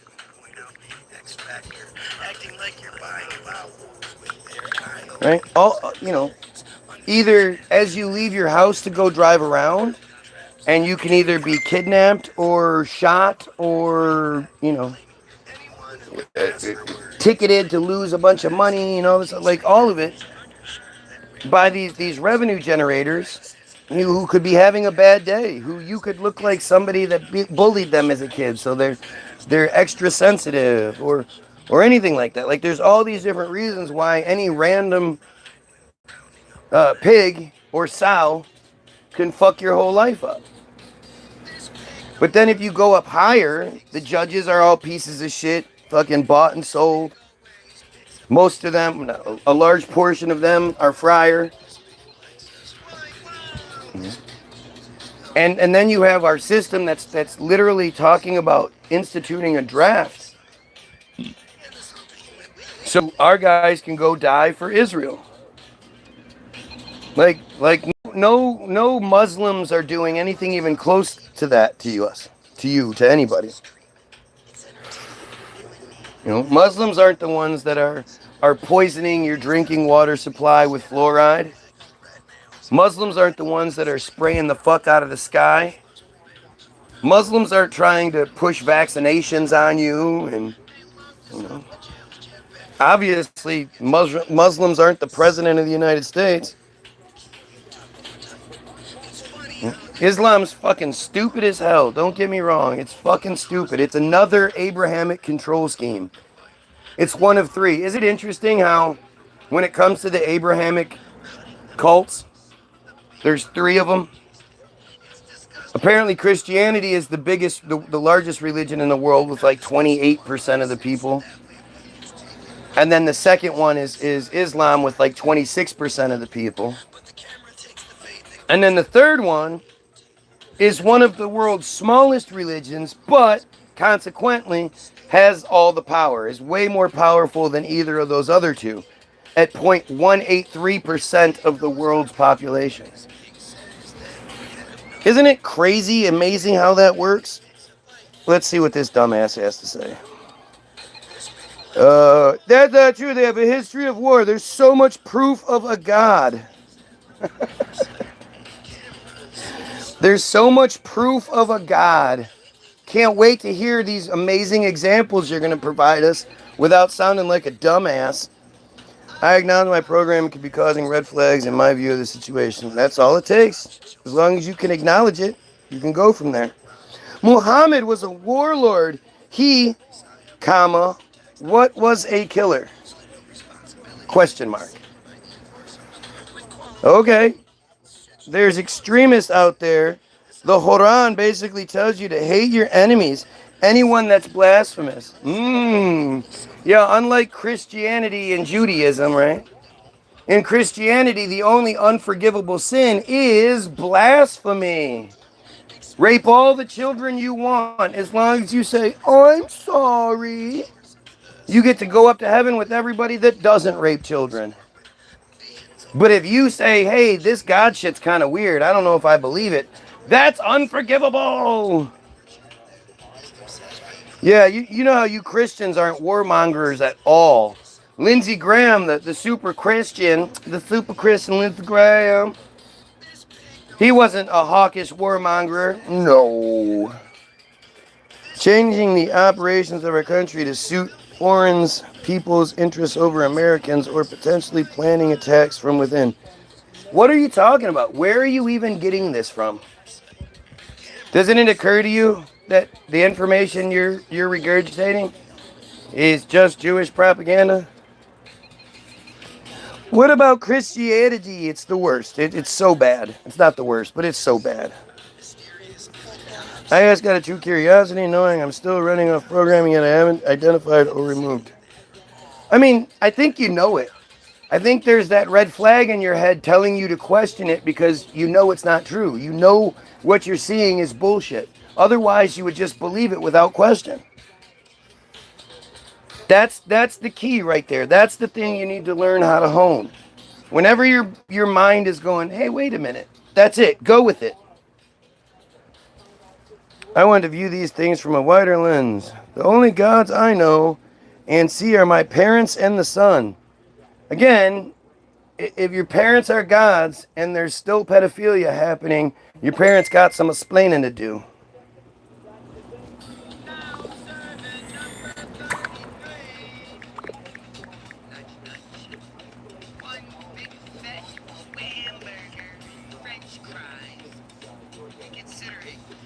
Sorry, I'm yelling at Charles.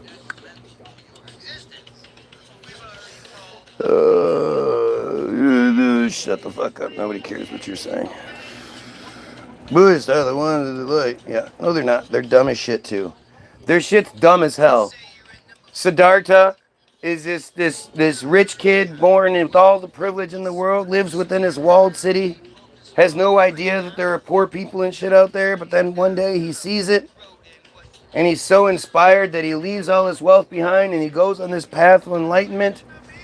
And then one day, after fasting and doing all these, like, see, it's so interesting how all of these cults teach you that in order to obtain enlightenment, you have to be poor, you have to go through torture, you have to do all these horrible things for you to gain understanding and enlightenment. Like, it's all just more bullshit.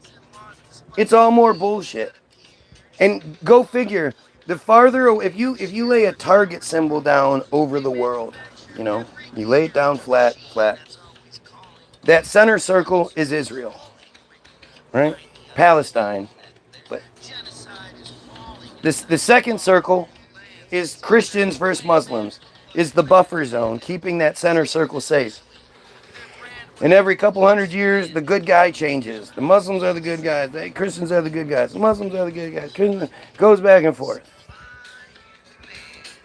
And then that third ring is all the pacifist religions. The, well, it is what it may be, blah, blah, blah. The ones that are ripe for takeover. So the Native Americans and all that shit, who apparently, again, if you believe this bullshit that we're given, we're told that if a white man with a beard ever sails in from the east and swim out to the boat with gifts, that's God coming back. That's what we're told to believe. But that's what they tell you, is that all the further you go, the more peace and love and hippie bullshit it is. Fuck that. If any of the things were right, we would be them. If something is good, if something is great, if something is righteous, we will steal it. You won't be able to keep it from us. You know nothing is right so far because look at all the turmoil.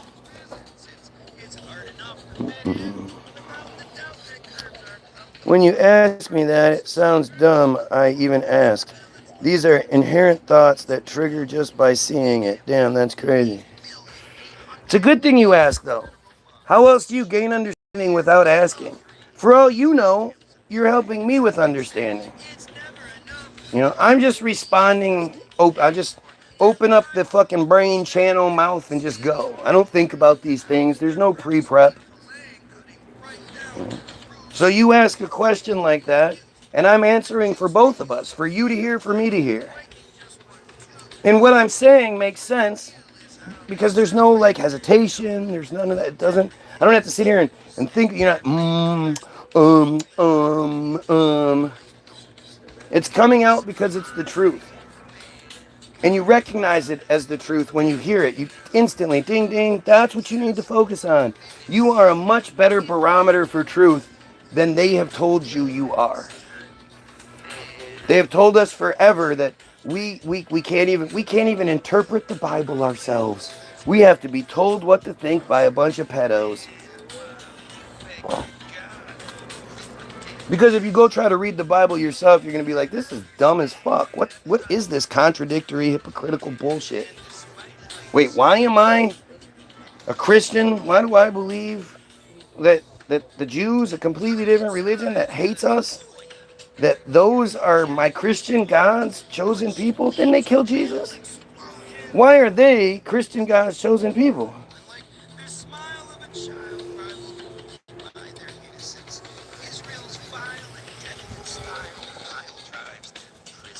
Let's see. Trying to get through this so I can get back to Hank. People that profit out Christianity are not really Christians at all. And yes, Christians did kill in Jesus's name. What's Jesus taught? T-O-T. What's Jesus taught? Forgiveness in was people that look his words and used it against. Take you seriously. Because you're correct, these narratives haven't been said at all. The ideas are just so tied to these groups of people. Threats made by no one that automatically appeared because of years of programming. Damn, exactly.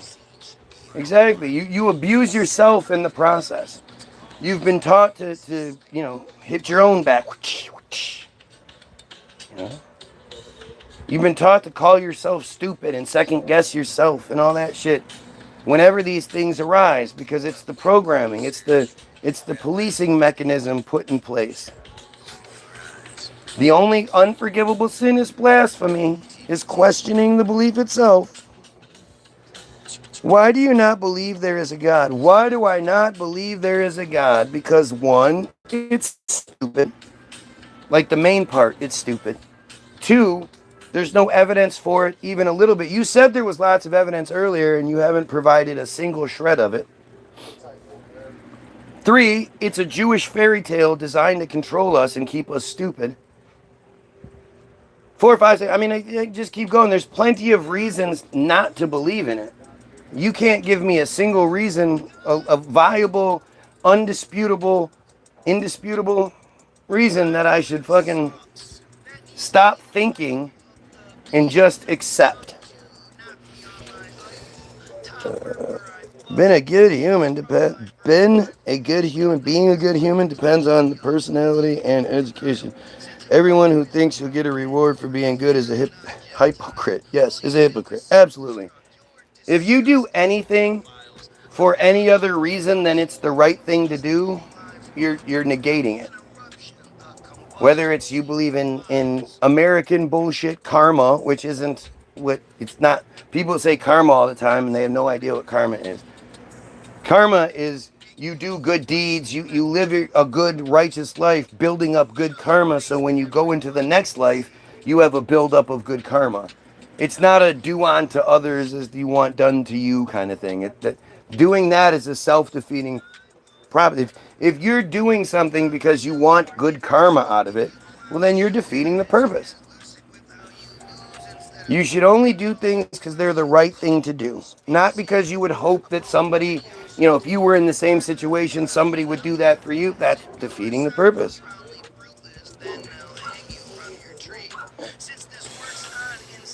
This is why I appreciate hearing your perspectives. I get a different lens to look through.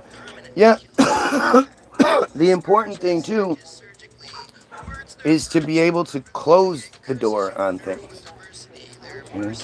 I'm always open to the idea that Jesus and God and all that is real. If you show me something that proves it, I'll accept it. It has to be something pretty spectacular. It has to be undeniable, but I'll accept it. Other than that, it's dumb. It's stupid. I close my life. Fuck that. I know I'm right. I don't need to keep looking for more and more. I'm right. This is right. And I'm always looking. I'm more than what you watch me do repeatedly, day after day after day, is look to prove myself wrong. I don't go to other sources. I don't go to other truthers and then regurgitate what the fuck they just said. I literally look up what the system wants me to know. Wikipedia might not be true, but it's the truth that they want us to have. And again, anything that's in Wikipedia, anything that comes out of Wikipedia is balanced and Zionist in nature. So we always know that what I'm talking about is like the official narrative, or at least what I'm looking into. And when you look into the official narrative and it's shit, well, there's your sign. But make sure you can close shit. You can be confident in yourself that even though everybody else doesn't agree or is lost in the programming, like if what they're doing is better, then do it. But when you understand that these people, these other people are just going off of their NPCs. They're just going off a program. I think that movie Guy, Free Guy is fucking amazing. There's so much more symbolically going on. Even the dome over the city. That as soon as you get through the dome, something else spectacular is there. A natural world where we have fucking magic powers and shit. But Free Guy was so powerful if you allowed it to be. What about in Islamic country, Christians are being persecuted and being executed? We haven't done really anything that attack a person of other religions are not Christians. Show me how Christians are being attacked, and like it's so funny when people regurgitate these dumbass Nick Fuentes, Fox News, fucking Ben Shapiro bullshit, right? Muslims are attacking Christians and executing them and blah, blah, blah, blah, blah. Everything, if that was the case, anything being done to Christians or Americans or white people in those countries is so well deserved, it's kind of shocking. Yeah, I've got wood. She doesn't need your help. We're good. We're good. She literally got this in wood. So. Okay, well, be careful, dude. Dad's gonna have to put the stuff away though. I gotta get ready. Wood. What's that for? Tony gave me that for wood burning. Oh, throw it on. Put it on. No. Put it on the couch. Oh, you mean burning your doodles. I think I'm gonna make a Ouija board out of one of them for Karen. What? She likes Ouija boards. I don't at all. Should you not make it? I'm wondering if I should have. Yeah, I wouldn't if I was you. You're gonna ask somebody else? You don't already know that? Looking inside yourself, you don't already know the answer to I that. feel like I shouldn't. But Nick, come here. I need you to try these shoes on. Why would you need somebody else to validate that for you? I'm gonna grab one. What about the Muslims that burn churches Try down? these on. All those Muslims burning churches, those look small. They're 10. They Try look them on, small. baby. Can you hold this for just a second? Yeah. Have you ever read the Bible? No, I just know all about it by just fucking intuition. Oh. Hi, y'all. Pretty preoccupied at the moment. Don't mind me. Nick, I need you to try those on. I know, I'm trying. Where are you? Why don't we open some blinds in here, guys? Dude, I need you to try those on. Okay. Okay. Don't make her keep asking. Okay. Oh. Holy. Nick's using an OP character. I'm using one of the base. Don't care. I still killed him. Don't care. I already have my short. I already have this. Have you heard the rabble have been to church? Yeah. Absolutely, unfortunately, I've been to church and I've seen how fucking brainwashed and stupid the congregants are. And then, of course, what's even more telling is the aftermath, is the real life situation where I've had Charlie Church like you over and over again come into the feed and try to, push your narrative and sound like you fucking, like your brain doesn't work. The shit you guys believe, the shit you guys accept is so far beyond. Like, I can't even imagine why anybody wants to be a Christian. Why you would want to believe such asinine ridiculous, stupid shit. Even the fucking, hey, Shelby, gotta come check those tomatoes. I don't think those are okay. The bottom of the thing, look, you gotta open it and look at the ones in the bottom. Well, then pull the top ones out. I don't know, just, Hey, y'all. I might be wrong. All right, here's your shorts. I'm not putting Here's these your in the shorts. fridge. Thank you. And then your, I'm using pants. hold on. Yeah, you probably should wear the pants. Okay? You're at a restaurant. Yeah, wear the pants. What? Going up the tag. The place has AC, right? Oh, you got all these squish to make. It's barely has AC. Here, dude. Okay, pants, shorts, shoes. You're good. AC Slater. Okay, what am I doing? I gotta look at. No, don't put it down on the counter. It's nasty on the bottom. So I don't know if that's nasty tomatoes leaking through or something. Yeah. Yeah, that's what I thought. Just throw the whole thing out. No. We have plenty of tomatoes anyway. Throw it out. Throw it out.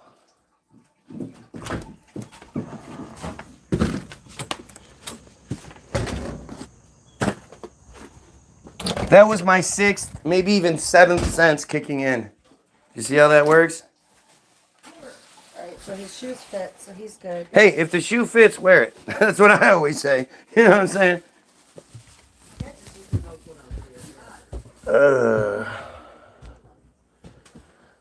Such a mind-blowing thing to think about how effective school or social programming is and how deeply embedded indoctrination that causes people to fight on thoughts they believe are their own. Yeah, I mean, I just love it. You know, if even one person is evolving in this regard, I'm doing my job, and you're helping me. It's reciprocal, you know. My dysfunctional need to help and reach out and be heard is being fed by you, while also, you know, not necessarily having had these thoughts, but having them out, and you know, it's all good. I think we are also living in our karma. Yeah, but stuff like that means a different version of you is affecting you today. A past version of you is somehow responsible because that person didn't do enough good karma or whatever, that your life is fucked up because of that person's bullshit. All these different things are just distractions. The reality is we can't actually have direction. We can't have true, you know, goal in life until we overthrow the people that are presenting us with our options. Because our options are stagnant. You know, they don't give us, you know, all of the opportunities possible. We don't know what we're capable of. Our history is being hidden from us. Our purpose, I hate that word, but is being hidden from us. You're distracted by believing in Jesus or Allah or, you know, horoscopes and crystals and shit. You're distracted by all that, and you're putting all of this energy into something that's false, into trying to prove this false thing to be. So it's like this self-defeating thing. You'll never be able to prove it real. That's why you don't. That's why you always feel empty.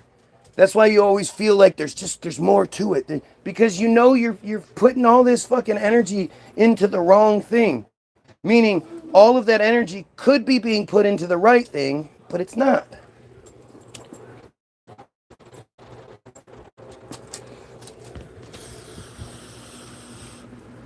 Let's see. Chew number 9. Whatever.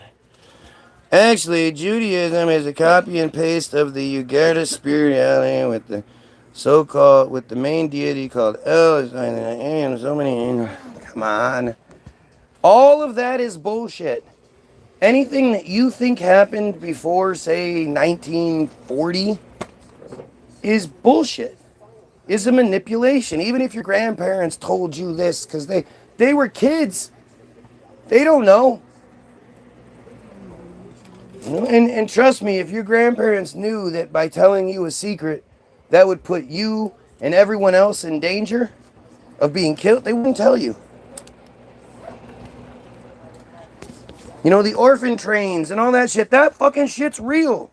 Where are all the people talking about the orphan trains? Where are all the relatives? Where are all the descendants of that shit?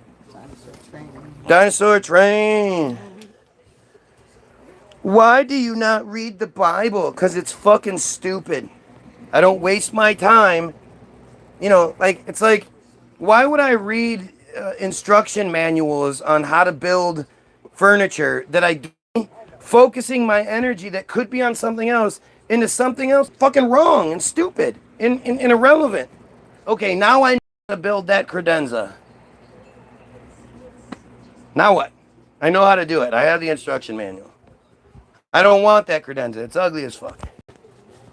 But I know how to build it. Are you atheist? Do you believe that there is not a God? Or there is a God? I believe absolutely 100% without a fucking doubt there's no God. And if there was, it's a fucking piece of shit. It's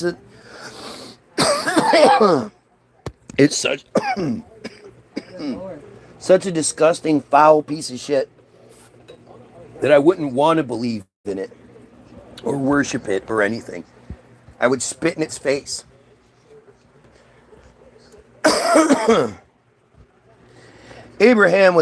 Lincoln was a Freemason, level 77. Well, first of all, Abraham Lincoln probably wasn't real. It is interesting that his name is Abraham, though, isn't it? Then what's the point of you walking? What's the point of you even drinking? What's the point of you even smoking? What's the point if there's no God? Why exist? You think you only exist to worship a God? Like, that sounds like a king, right? It sounds like very human kind of shit. Not some all-knowing, omniscient deity. Some all-powerful, all-knowing, omniscient deity needs all of its little followers to stop every day and say, thank you. Thank you for me doing the stuff I did for myself. Thank you. Why talk? Why would you even exist if there's no God? Like, what the fuck are you talking about? What kind of stupid thought process is that? You only live for the idea that there's a sky daddy watching over you? It's pathetic, man. Imagine, like, and it sounds like a joke and shit at first, but then you realize, like, this dude actually lives his life this way. Like, this pathetic, sad ass, you know, I don't matter. What matters is the sky daddy. And, like, this is real. This guy is out driving a car. Right? This guy is out there able to purchase a gun and fucking, you know, this is a level of fucking crazy that is ingrained in all these people for nothing. Like, this guy, remember, this guy said there is so much proof of God's existence and still hasn't provided one shred of it. Not one thing is he said, well, look at this. This is proof that God exists because this. Like, nothing. Just hypothetical and you know, just fucking stupid nonsense. You think millions of years of evolution can create you thinking, create you a thinking being like you? Man, I think you need to go back to middle school and learn how to put sentences together a little better. What would be the point? If there's no God, actually, what would be the point of holding in the universe? Or of holding in the universe together? What would be the point of holding in the universe together? What? That didn't make sense to you? I figured you being female and stuff, it might.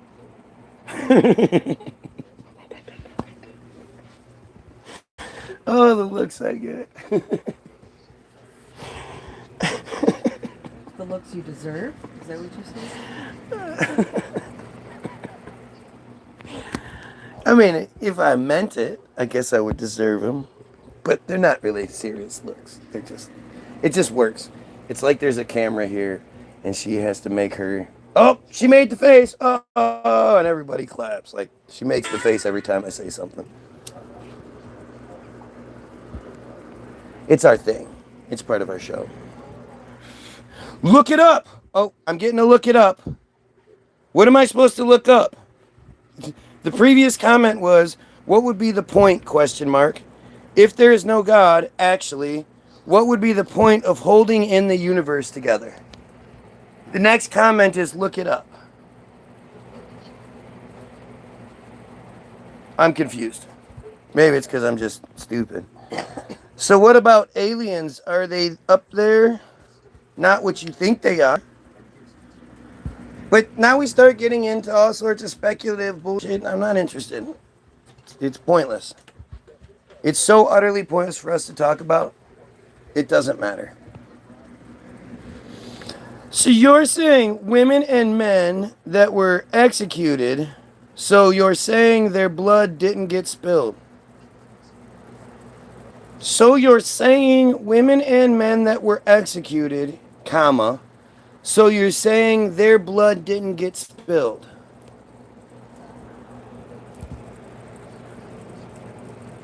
Super confused.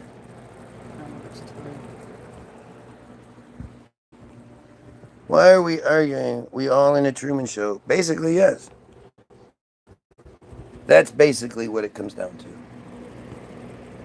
0 views and 10 likes, like normal. How many times have you gone on any sort of feed anywhere and seen 0 viewers and 10 likes? Never. That's weird, huh? Maybe it's just me. I'm just wrong. I'm just wrong. I'm not interfered with. There's no censorship. There's no throttling. It's not Israel. It's not the system. It's 0 viewers and 10 likes. Well, now I have 2 viewers and 10 likes. That's how that works. There are 400 billion suns in our galaxy and maybe 1 million civilizations, and God only care about Earth. I mean, that sounds too TO egocentric. Gotta make it better, dude. I know you're on the right side, but you gotta make it better. Again, when it comes to 400 billion suns in our galaxy, 1 million civilizations, that's just you trusting a different sort of religion. Science is just another religion.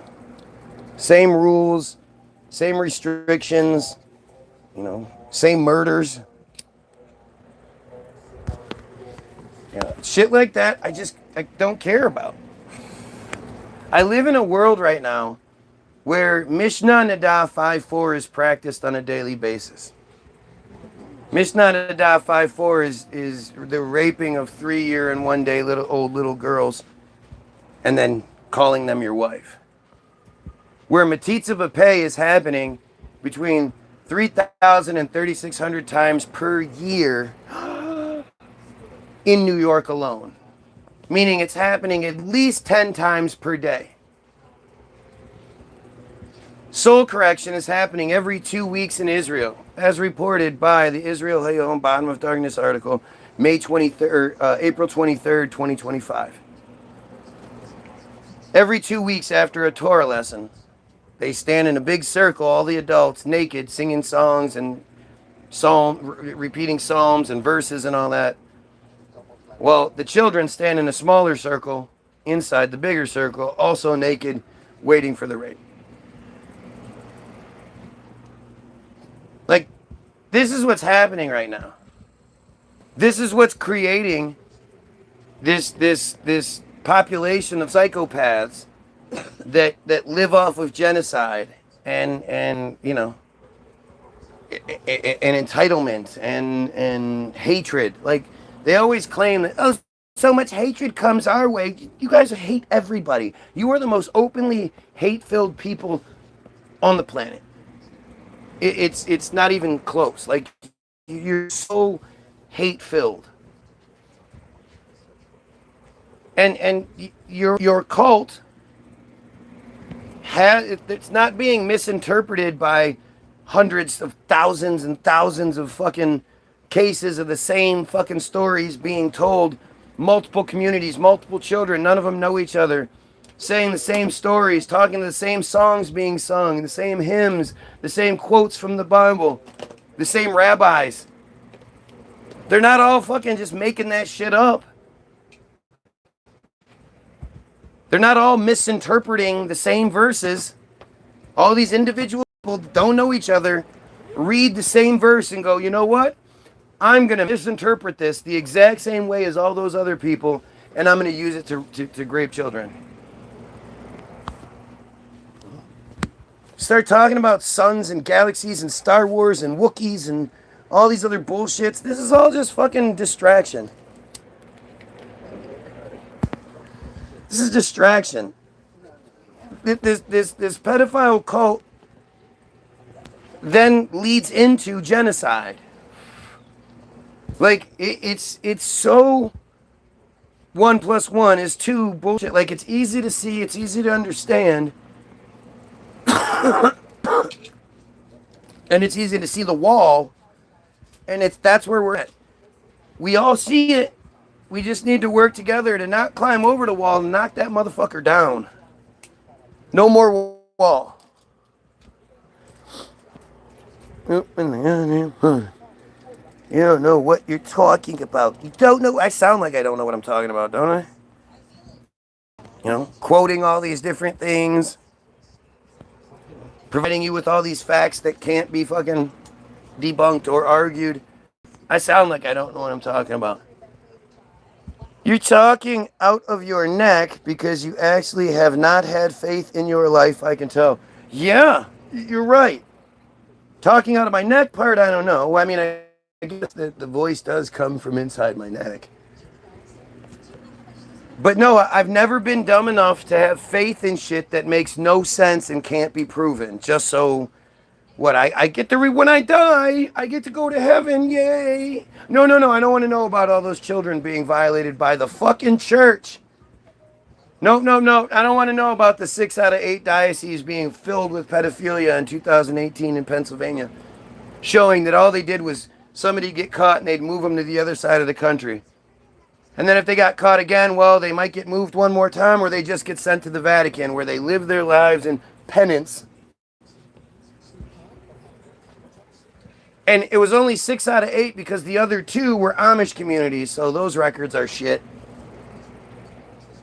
They're Christian, though. So, you know there's a bunch of pedophilia in that community. It's actually pretty well known. But Rumspringa, yay! You're like, oh, science is the only thing that matters. Gee, that's weird. Funny how I said the thing before I got to your comment, so it can't. But yeah, science is another religion. Did I say science was the only thing that matters? I don't remember saying that. And information, but what else after your death? Nothing nothing, just emptiness or hell. Do you believe there's a hell? Are you fucking really that stupid? Obviously, if I don't believe in God, I don't believe in hell, you dumb shit. Like, how is your brain so small and calcified and just that shell around it? It's just crazy. But don't you worry about what happens after you die? No. Not at all. I'll cross that bridge when I get to it. Everybody eventually does, and nobody's ever come back to tell us what's going on, so get fucked. Not born, we are put in prison. You never know, it could be it. You do not know what you're talking about, and you've had no faith in your life, I can tell. Again, so now we're repeating comments. Gotcha. That makes sense. Loch Ness's monster is real. Could be. Have you completely lost your mind? What are you talking about? You are very misinformed. I love when they do that shit.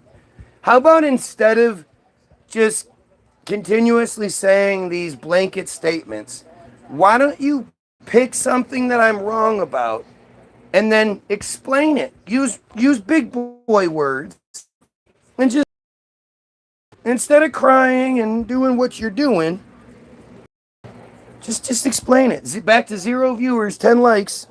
Like, share, sub if you're watching, even though I guess it doesn't really make sense. Or it doesn't matter. I study it. I study it, old civilizations. That's not bullcrap.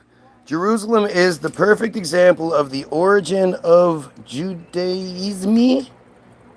It's in the name. Dude, you can't even, whatever studying you do, it's not helping.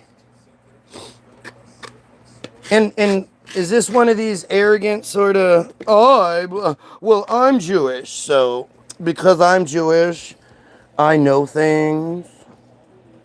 Is that what we're playing? Is that the game we're rocking this time? It's just so pathetic, man. It's just so fucking pathetic. You hear from? Yeah. Oh my God, what's wrong with you? You don't even care. You know why, don't you?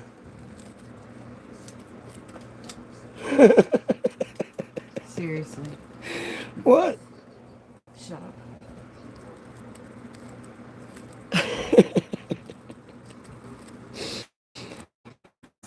Take my joke away from me too. Just take everything away from me. You fucking even entered my brain. Yeah, sure it Never is. entered my brain before you. So the other day, they're wondering. You brought it up too much at this point. I have to tell the story. No, you don't. You don't have to say shit. I do. No, you don't. I do, though. Just because you think it doesn't mean you got to say it, Nick. No, I know, but this needs to be said. No, it doesn't. Why not? It's an example of your humanity and your humility and your humble, Oh, yeah. humble, enlightened nature that you can acknowledge that, things happen. Sometimes they're outside of your control, but they don't define you. Right? Well, you're trying to make it define me. No, I'm not. I'm just trying to tell. I'm trying to tell a single, simple story. If one story defines you in that regard, I think that's on you. My lowest point in my fucking Your life. lowest point in your life. You're gonna say that's the lowest point in your life again. If that's the lowest point in your life, then you're living a pretty privileged life. Pretty privileged. I consider it one of my lowest points. Oh my God, what a dork. I'm sorry. So you can't just laugh at things and move on. That's not a laughable thing. If I actually, so now it sounds like it's this huge thing. And now people are going to just wonder what it is. Here, let them wonder. And I don't owe anybody anything. You're just making it seem so much worse than it is. Like but I said, you know what? Nobody anything. Right. So who cares if people hear about the story? Because people judge you based on shit like that. But you don't owe anybody anything. My worst, you don't need. My worst people are gonna judge you over that. Oh yeah, they would. Oh yeah, people are gonna be like, you know what? I was going to do business with Angela, but one day she said something, and it's just sort of joking, and well, that's that. Never mind all of her actions and all of the things she does and how she lives her life. Nope. You're only as good as your last mistake. What are you? Can you guys believe I'm married to this? Like, it's so fucking insane. I can't even tell you how difficult it is to be married to somebody so determined to maintain programming, maintain dysfunctional bullshit. This is so stupid and silly. But again, you guys are going to sit here and just think whatever you want because, I don't care. you obviously you care. You keep saying that. Enough to share my low point It's not a low point. It's so stupid. For you to make it into... See, you give it more power than it should. By what you're talking about, by the way that you're doing it, you're turning it into something it's not. But it has to do with racism. And so, when you give the racism its power, it doesn't have it any other way. If whatever it is just something you just sort of laugh it off and whatever, that's how you move past it. But to be like, no, it's the lowest point of my life, and blah, blah, blah, blah. Come the fuck on. It must be a pretty powerful thing then, huh? Crazy. Crazy, crazy. That's called free will, and he gave it to us. Right. So God's plan and free will are the same, can exist in the same universe. I want you to give me a definite plan for something that's going to happen 2 weeks from now.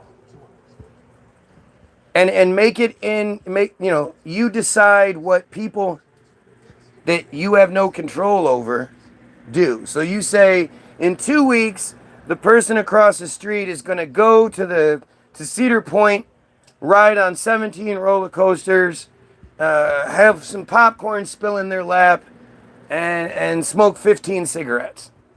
I want to see you make that happen. God's plan, your plan is to make that happen.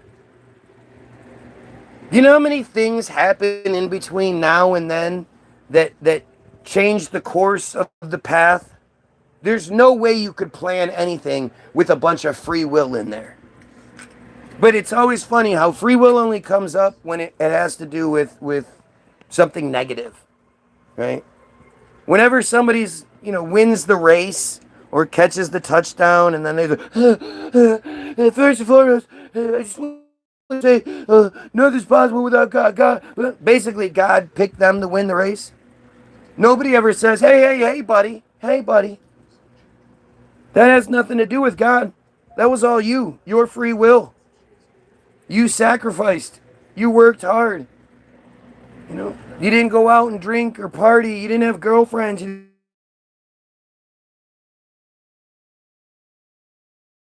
Hey, that's all you, buddy.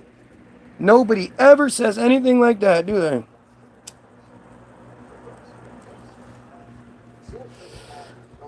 The early bird gets the worm, but the second mouse gets the cheese. The early worm gets the worm, but the second mouse gets the cheese. I like that. John is the smartest person in the world. John is? Oh, yeah?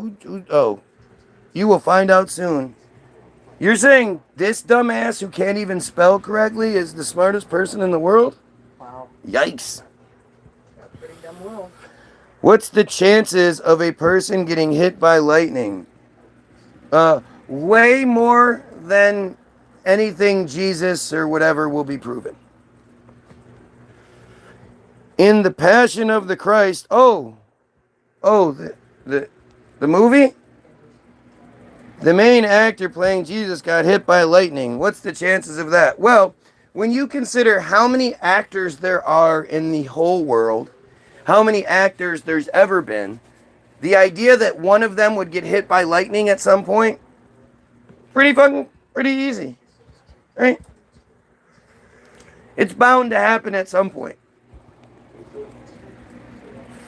But you're saying that that God was like, I didn't like that movie, Jim Caviezel.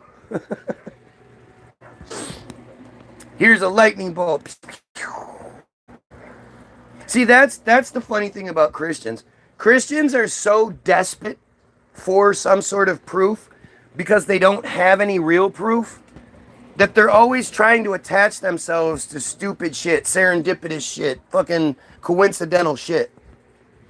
If you had any sort of real attachment, real strength, any sort of truth to actually go on, you would just stand 10 toes down on that truth.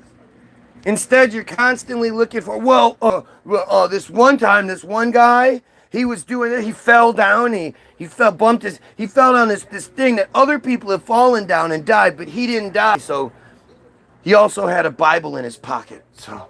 What's she barking at? Did all the other people that died, did any of them have Bibles in their pocket? Ooh, I don't know. Well, there you go. What's going on? Huh? Who is?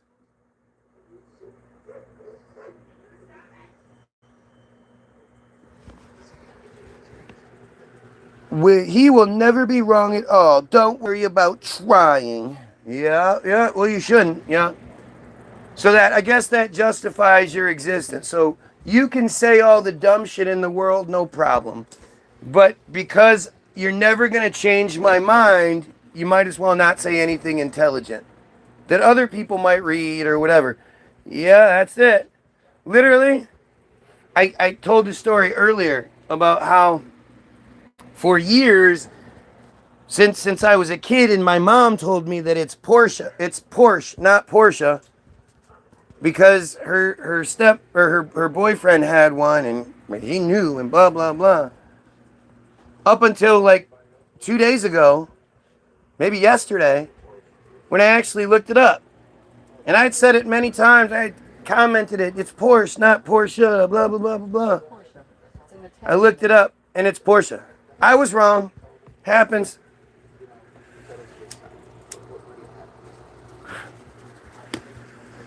But no, I'm never wrong, so we got some cowards making excuses before they even try. That's why he's called, period. Jesus is king, Jesus. That's why, this is the smartest person in the world, mind you. That's why he's called, period.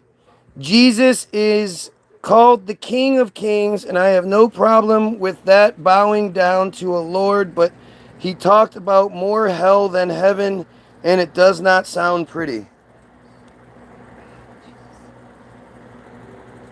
I mean, you're fucking stupid. Like, I don't even know what you're talking about. I don't remember Jesus talking a whole bunch of hell and heaven and shit. Basically, Jesus walked around going, you better believe in me. I'm the son of God. My dad owns a dealership, and he'll totally hook you up. All Jesus did was cry.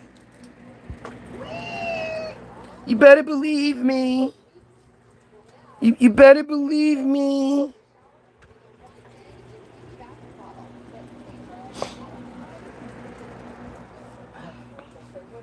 But sure, Jesus talked about more hell than heaven, and it doesn't sound very pretty.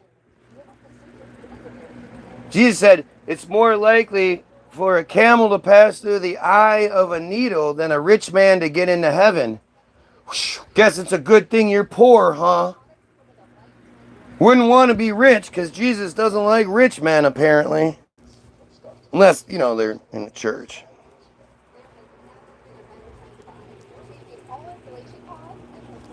Man, it's just like riding a bicycle. Man, this is just like riding a bicycle. The Dead Sea Scrolls, look it up. Yeah, I know what the Dead Sea Scrolls that happened to be found just 2 years before the establishment of Israel in the land that would become Israel, in a cave, happened to be found by some Jews. And it was just like, you think Dead Sea Scrolls, you think it's like some big long scrolls of paper. Nah, it's fucking little fragments of shit. And then the cave was lost. This cave was a cave. It was a dried up lake bed, and the cave was in one of the little hills on the side of the dried up lake bed, which was like 150 meters from the nearest town. But it was lost for 2 years. And then after Israel was established, lo and behold, they found the cave again, and they found a whole bunch of other pieces of the scroll, a bunch of 18, 19 scrolls altogether. And the funny thing is, the Dead Sea Scrolls are not Christian at all. They're Jewish. They're about Jewish bullshit. Another funny thing is, prior to the Dead Sea Scrolls, the oldest biblical sort of text that we had was from the 900s. At least that's what they say. The 900s or the 1000s, something like that. We didn't have anything from prior to 900 regarding actual sort of biblical bullshit. until the Dead Sea Scrolls just happen to be found, and they date back. They've dated them to roughly 70 A.D. 70 years later. And again, it's all just like little bits and pieces of shit. It's so stupid. They found little bits and pieces of shit. And then it took them 2 years to make a bunch of fake other ones that they happen to then find 2 years later. I bet you don't even know anything about the Dead Sea Scrolls. I bet you're just saying it because you're stupid. Are you going to bring up the Jesus stain? The Shroud of Turin? No, the Shroud of Turin, the stain of Jesus. The stain of Jesus. Because Jesus died laying on a linen cloth, and his body leaked a bunch of Jesus onto the linen to make an image of him, beard and everything. So that's what happens when people die, right? You see, like when people die in their bed, there's a perfectly drawn image of them on the bed afterward, right? It's not like a big shit stain from their body fucking, all their orifices eventually leaking out and fucking... That's not what happens. When you die, it's not like you shit yourself when you die. When your sphincter gets shut off. So what do you think happens after death? I don't waste time thinking about that stupid shit. You go to hell, and if you do... Okay, you go to hell, and if you do, believe there's a hell, what do you think it's like? The Bible says it's dark, hot agony. The smartest person in the world is coming off as extremely stupid. It's constant, so why risk that? I mean, there you go. That dude just summed it all up for you in that last comment, right? As ridiculous and stupid as it is, he's a scaled. He's been programmed to be a scaled, to go to hell when he dies, where the devil's going to be there, and I don't know if it's going to be the monster devil with the goat's face and the big horns and the big scary devil. Or is it going to be the gay guy that looks like Tony Randall but with a mustache? Looks like Freddie Mercury. Got his little pitchfork, his suit. He's got a suit on, of course. He's got his little pitchfork and he's poking you in the butt. Ooh, ooh, ooh, ooh.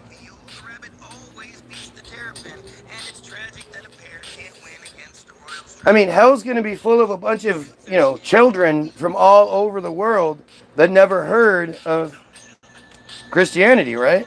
Yeah. All the children that never had the chance to repent, never even knew they were supposed to repent. Fuck them. They're going to hell.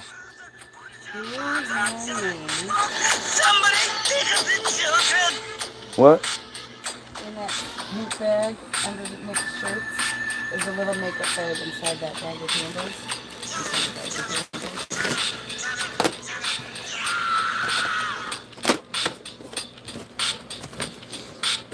A little makeup bag?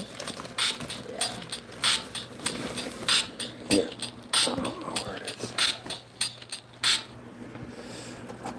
What do you think happens when you die? What we have here is a failure to communicate. I know, I'm crazy. I fail because I'm lazy, and I only really say things so I can get attention. But if that was my intention, why wouldn't I just mention how I'm not on the fence and I believe in Jesus? I could easily succeed with selling you the pieces if you hold to believe this fairy tale is true. Since it's easy to fool the fool who thinks it's really cool to follow every rule and to censor what they're scared of. Those who look above are the fingers in the glove, like thinking all we need is love. That don't make no sense. There is no evidence, no reason their defense is Clark among the Kents, but it's a super manifesto. The sheep refuse to let go, and selling them a mess holds no challenge to the best, so I would be unrivaled, like selling candy to a child. If I only wanted smiles, I wouldn't spread denial, and I'd be just another you. Reconnecting. Try to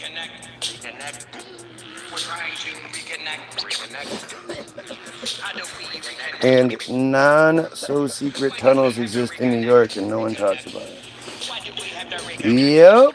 Well, lots of people talk about it. Nobody that can do something or has any sort of real position talks about it. Why does it say I've only been live for an hour? Just remember it as an hour. Okay, now you're repeating yourself again. In the Middle East, Christians are being prosecuted and executed. So are you saying right now? What? Where? Yeah, that's not actually happening anywhere, but even if it was happening, it's pretty obvious as to why. You can't just bomb people for Israel's benefit and expect them to be like Okay. welcoming and like, oh, we like you, thank you.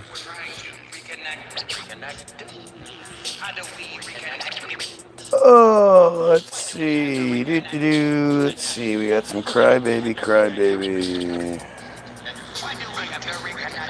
What about the What about Satan, the devil, demons, all that? Yeah, I've seen those, haven't you? What about all the celebrities that sold their soul? That sold or sold their soul. There's gold and gold and gold and gold and gold in them there oil. I'm not saying my God can be angered. I'm not saying my God can be angered or be jealous. He said, let's make them in my image. We can get angry. We can commit sin. Actually, dum-dum, he said, let us make them in our image. But it's those little details, I guess, that don't matter to you. You can't say, oh my God, if you don't have a God. Yeah, I know free speech. You know how hypocritical you sound. Saying a commonplace phrase in our society is not okay. Okay.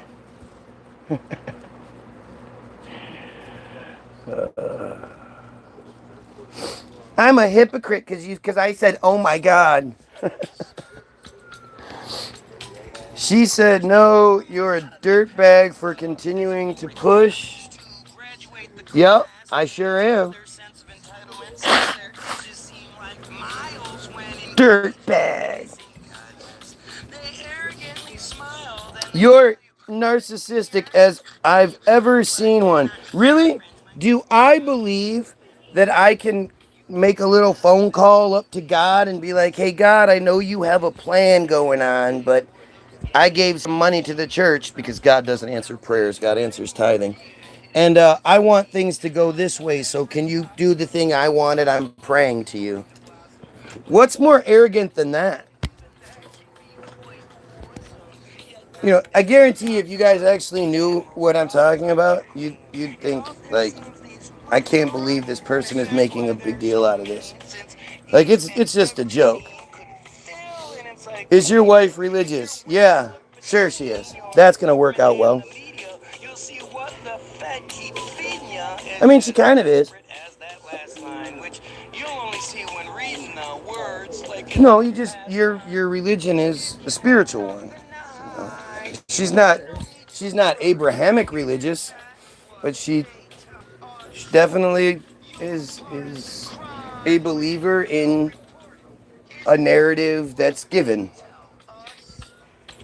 That's about it. Actually, racism is the wrong word. There are very few racists in the world. No, well, in the United States, black people can't be racist. People make that mistake all the time. They can be prejudiced as a motherfucker, but racism is something that's systematic.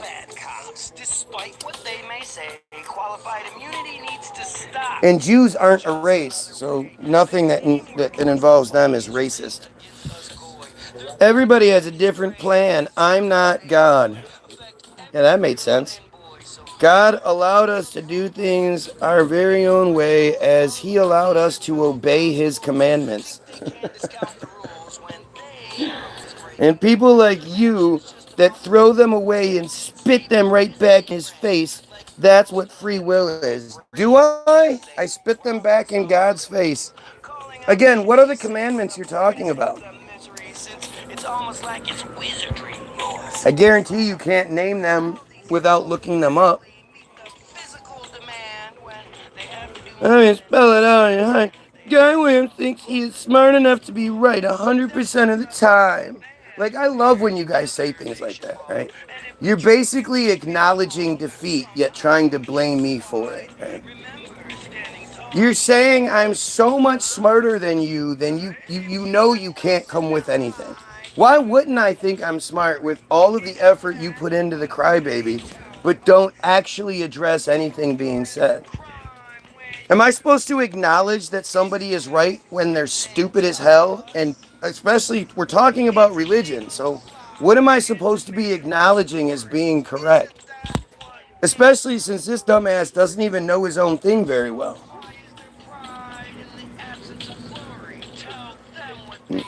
There's so much proof in the Bible. Here we go again. You keep claiming there's so much proof, but then never seem to provide any.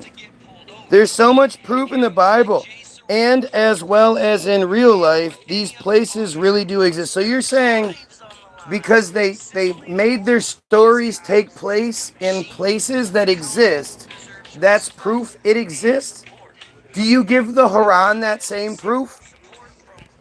Is the Quran real? Is that also a word of God and, well, Allah and all that? Do you turn a blind eye when that's the case? Well, yeah, all you got to do is, what have I always told you guys? I've literally always said, if they didn't make it take place in recognizable places, if everything in the Bible took place on planet Micmac, nobody would believe it. It would just be like some dumb story. But here you go. The idea of proof to a Christian is that the setting, it took place in a place. So the philosopher Plato, does he exist? Do you think I mean can't vine his body or corpse, but we have this text? Do I think Plato exists? Do you know what ChatGPT is? Have you ever heard of ChatGPT? It's this little known technology that exists today. At least that we are allowed to know exists. Palestinian genocide has been going on for 70 years. I don't think any of that shit's real. None of the stories were told.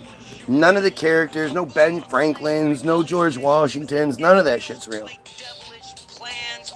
Have you seen what the world looked like prior to the destruction campaigns of the early 19s and the late 18s? Go watch the video from the 1906 video. 1906 San Francisco.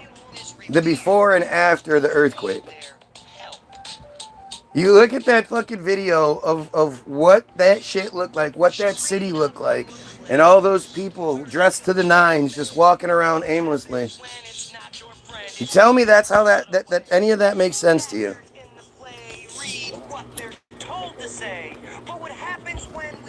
And when we live in a society that lies to us about all that shit, they built the Empire State Building in 400 days. No, they didn't.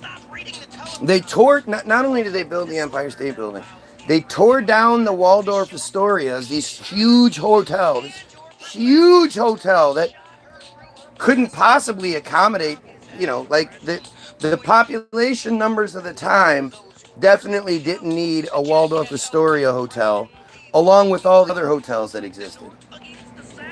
But they tore down the two hotels, the Waldorf Astoria, and then cleaned it all up, and then built the tallest building in the world for the longest time in 400 days over 2 winters in New York.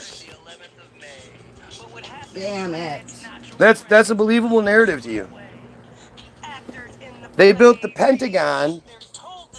The Pentagon Took a year to repair that one little section that was hit by the plane on September 11th, 2021, which just happens to be the 60th anniversary of the day the construction, they signed the final documents and the construction began on the Pentagon, which took them until January of 1943 to build. From 1941 to 1943, roughly 15, 16 months, start to finish. It took a year to repair one section, and it took 15, 16 months to dig out, to drain, then dig out the swampland that was there beforehand. Lay the first basement down, then lay the second basement down, then build all 5 stories and all 3 wings, 3 or 4 rings in all the 5 sections of the 6 sections, Penta 6, yeah. All 5, all the 5 sections of the Pentagon. They did all of that in roughly 15 months. Until we address that glaring hole in the narrative, especially with the no pictures, no construction photos, until we address those holes in the narrative, I'm not going to believe anything they want me to believe. If you look at the oldest footage of any city that exists, New York, Chicago, Detroit, San Francisco, whatever, the oldest footage shows you a mega metropolis with China. I mean, the funny thing is, the same exact city existed all over the world. China, the only place that didn't really have that was like Budapest and shit, where they have a completely different, unbelievable setup. But China, Europe, the United States, South, like all these places all had the same sort of weird buildings until they were destroyed by fires or earthquakes. Are you ready to submit? Oh yeah, I'm ready to submit to the Lord, all right. Have you ever had faith in your life? Why do you keep asking the same dumb questions? Oh wait. Joined 1 year ago, has no subscribers. Makes a lot more sense now, doesn't it? Doesn't it? Anyway. I'm using talk to text. You're too lazy? That's what you're saying? I don't know why I've said it 15 times. There's no fucking hell, you dumbass. You can keep asking? But you don't open the Bible because you think religion is dumb. You're ignorant. Your ignorance people try to stone him to death multiple times. What? John, just give up. John, just give up. Guy is only wrong about the way he pronounces Porsche. He'll never be wrong again. Right. I couldn't be where I am today without having been wrong many times in my life. If I was never wrong about, say, believing the same dumb shit you believe, I wouldn't be here. But again, why do you guys think that I have 0 viewers, by the way, 0 viewers and 11 likes? Still, why do you guys think there are literally the same? These profiles are here constantly here, trying to get joined. 13 years ago, has 4 subscribers. Trying to get other people to leave. Come on, just quit. Go somewhere else. Go watch something else. This isn't important. Just go away. Go do something. Come on. This guy's bad. This guy. Why would you waste your time? Ask yourself, why would people be so intent on trying to, I'm just some dumbass that has 0 viewers. Right? All of you talking to me, I have 0 viewers. Because the greed in somebody is hard, and they hoard the money as they never give it out to people that really need it. People that are starving, people that have no limbs, people that are sick. You mean like the Vatican? One of the richest organizations in the world with I think the most property owned in the world? At least they used to be. Where were the churches during COVID? Oh yeah, they shut their Oh doors. yeah, they closed their doors to people. Yep. The Vatican, the church, could literally eradicate homelessness and hunger all over the world and still be one of the richest organizations in the world. And yet, they never really seem to do anything other than, I don't know, get caught raping children, especially little boys. I have twitches on my lips. Jesus can forgive you if you turn. But what do I need forgiveness for? I never understand this notion of needing forgiveness.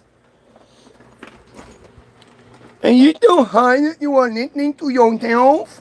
Yep, that must be it. It has nothing to do with not being allowed to play copywritten music, right?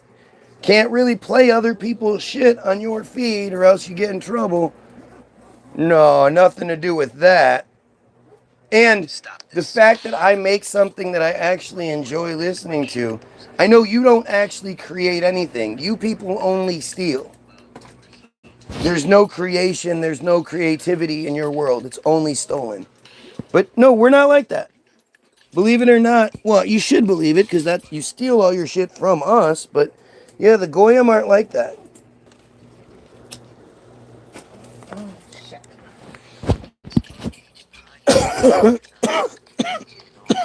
Now he'll be cast in a lake of fire when judgment day arrives alongside, comma, you, comma.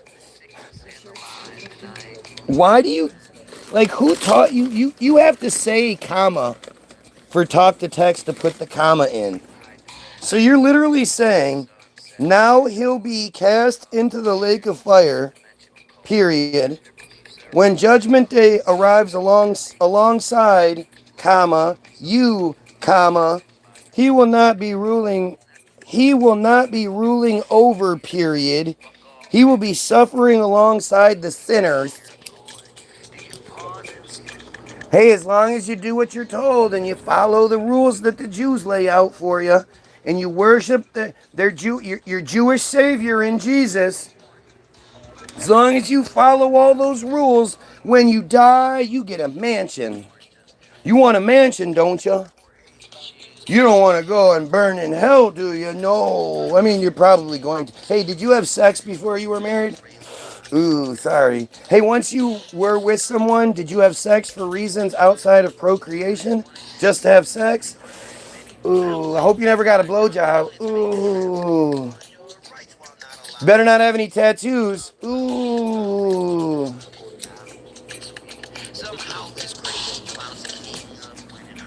And then a whole list of other things you've already done. You don't even know to fucking repent for. But hey, you believe it. You think the devil looks like his horse? No, he looks like an angel of light. He can disguise himself as when it says in the Bible. You don't know what it says in the Bible. You're pretty much dumb. I don't know what else to tell you. I am the Lord thy God. Thou shalt not take thy name of the Lord. So now you're copying and pasting because you don't know. Thou shalt not take the name of the Lord God in vain. That's the first one. The first thing is, hey, you better listen. You better not think for yourself. Remember to keep holy the Lord's day. Honor thy father and mother. Thou shalt not kill. Thou shalt not adulterate. What a fucking clown, man. Doesn't even try to prove that he knew it by putting it in his own words. He obviously is copying and pasting something. He thinks he's smarter because he rejects the existence of God, lol. He doesn't know how to view God without dogmatic view. I told you last time, think Napolitanic, if you even know what that means. No, it's not a common word that most people know what it means, you dumbass. It's funny how, again, trying to make yourself sound smart, you don't actually just say what the fuck you're trying to say. And now you're saying, again, the viewpoint of God that's presented to us by the people that procure the whole thing to begin with. That's wrong, and your arrogant ass knows the right way to view it. Gotcha. Jesus said there will be cries of anguish and gnashing of teeth in hell. Ooh, ah, ooh. Oh, so stupid. What do you think is holding the universe together? Coincidence or the will of God? Well, it has to be one of the two holding the universe together. But then again, like, you believe in the earth is flat, right? Like, you're not talking about the universe full of planets and stars and shit, right? We know you're not that stupid. I don't care about validation. I only care about the Lord's validation. Seemingly sounds like you care about validation since you brought that up. And you can't see that you can't see that can you hear Here that that can you are here for validation and not spreading goodness upon people. What? If I was here for validation, I'd be pushing Jesus. And then all of you dumb sheep would be like, yay, praise God, yay. I'd get all the validation I could ever handle if I pushed Jesus, you dumbass. The Bible is alchemical, it's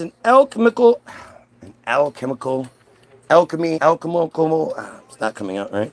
Astrological, symbolic map of human existence. Yeah, goddamn, this kind of stupidity, this kind of arrogance. Like, the Bible is the Bible, and it literally says, like, you are not to interpret this, you are to take it for what it says. If you need interpretation, go talk to a pastor or a priest or somebody better than you. But it's not supposed to be like allegorical. The Bible is supposed to be literal. And all you arrogant Christians that think you know what the Bible is more than the Bible are just funny as fuck to me.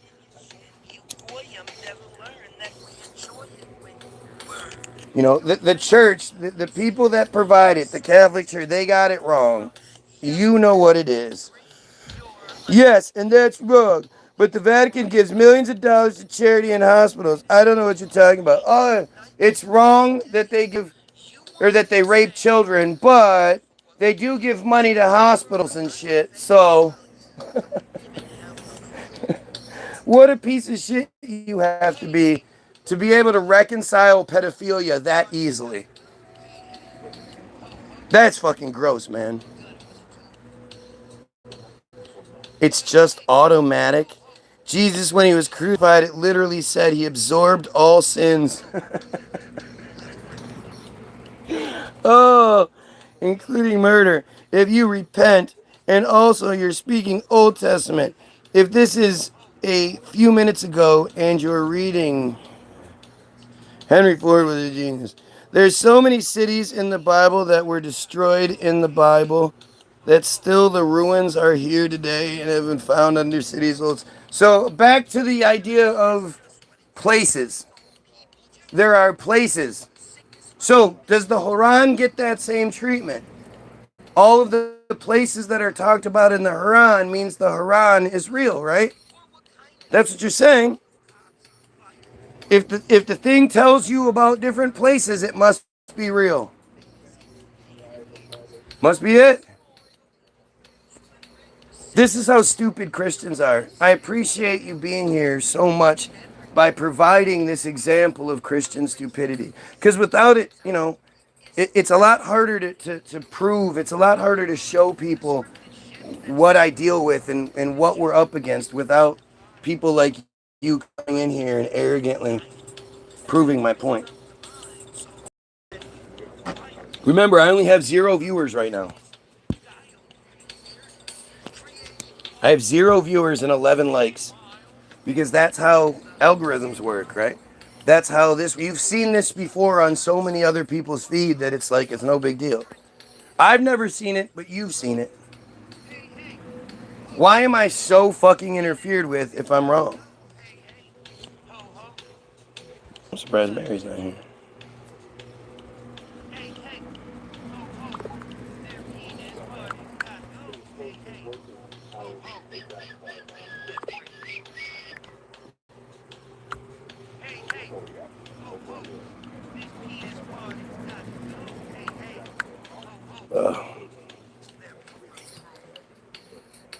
I just love it, man. I love how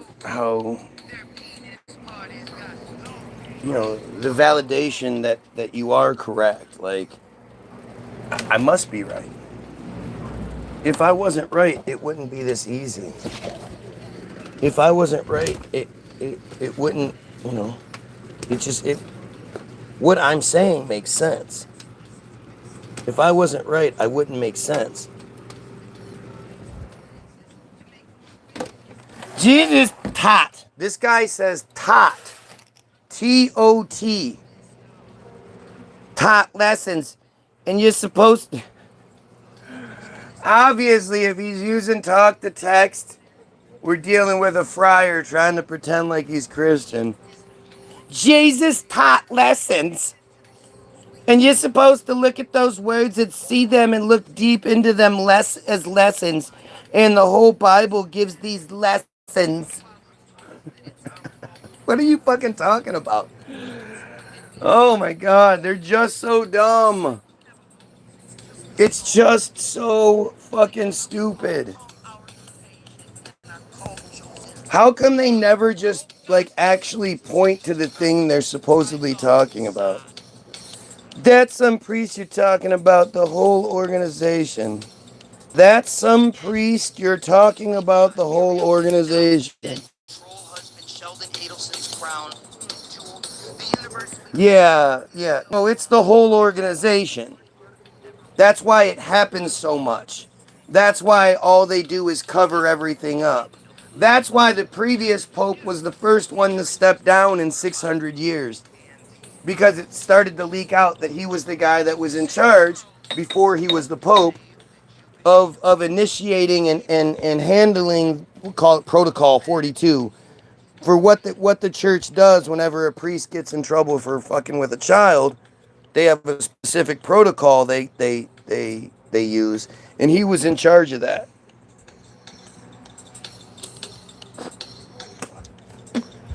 There's no other organization on earth or in the history of the earth that is as associated with pedophilia as the church is. Which the reality is, it should be the exact opposite. If anywhere in the world is supposed to be safe from fucking, where children should be safe, it should be the fucking church. It should be God's house. Instead, it's the least safe place possible. Anybody that would still allow their children to just go to a church without them be around a priest, a pastor, a clergy of any sort, you're just as guilty when that person violates your kid. You're just as fucking guilty. And so are all of you fucking, you dumb flock, you congregation members that continue to turn a blind eye and act like it's not a systematic problem that needs immediate attention. No, it's the Muslims that are the problem. That's people. What they do, God's house is still God's house. That's people that make it a place of sin. Right, because God can dinkle, dinkle, dink anything it wants to happen in the world, but can't seem to fix that. Brown chicken, brown cow. I'm getting a whole strip show. You guys don't even know. Ew, you're old. Ew, you look terrible. You're old. Old fat. I mean, of all things to use, bat is probably like, you dig that. You like bats? Well, no.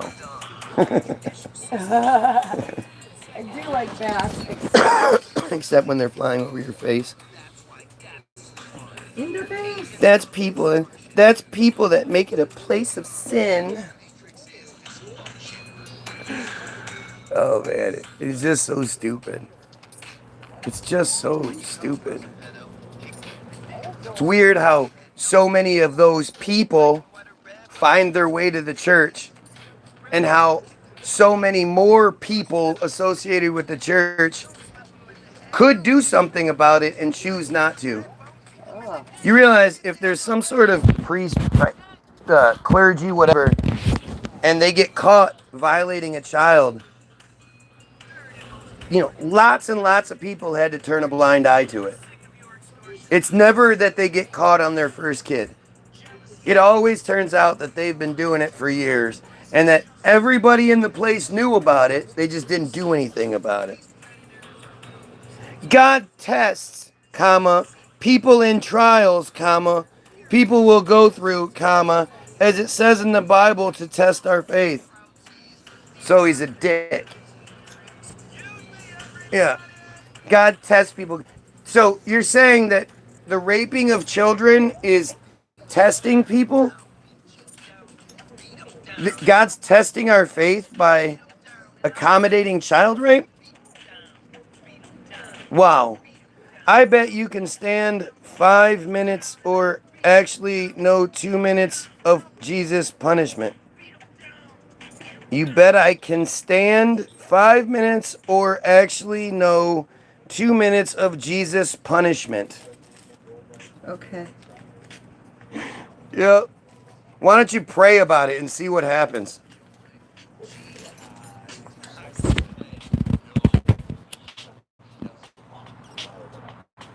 Look, the bot is asking the same question that's already been answered. Yeah, that's weird. Soup, bro. Bobby, it says soup from my perspective.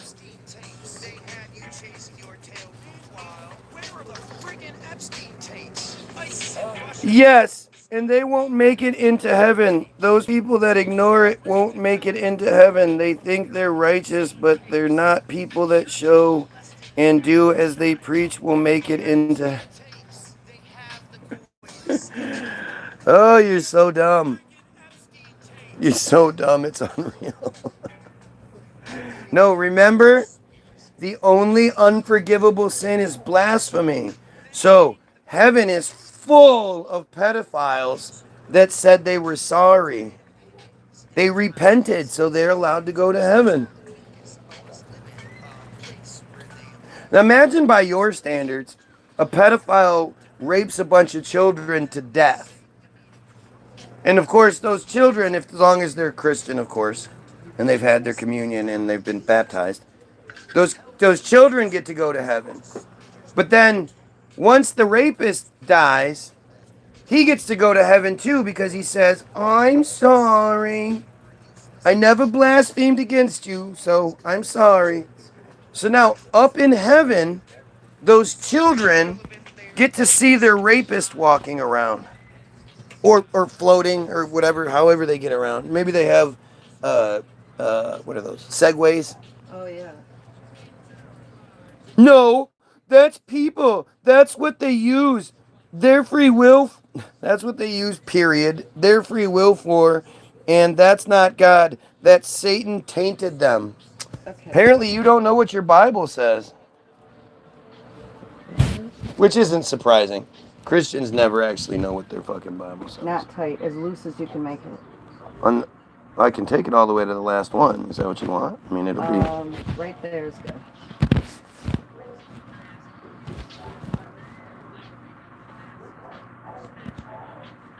Oh, God damn it. I know. It's a pain in the ass.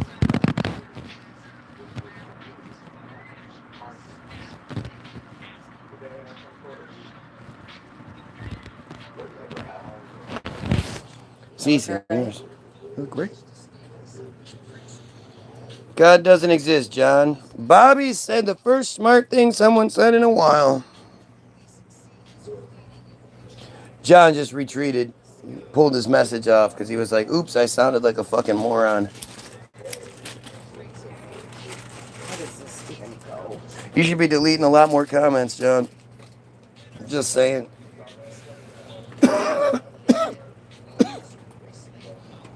God exists, and people that say God doesn't exist, period, will not enter the kingdom of heaven as they love, period, the world so much, comma, that's it, period, no space, tainted them. That makes sense, doesn't it? Did you understand what I just said? No. So you're again reiterating what I'm saying. The only unforgivable sin is blasphemy. Those are the people that won't make it into heaven. The pedophiles who say they're sorry, they do. Sorry, buddy. Which means there's probably a lot of them up there.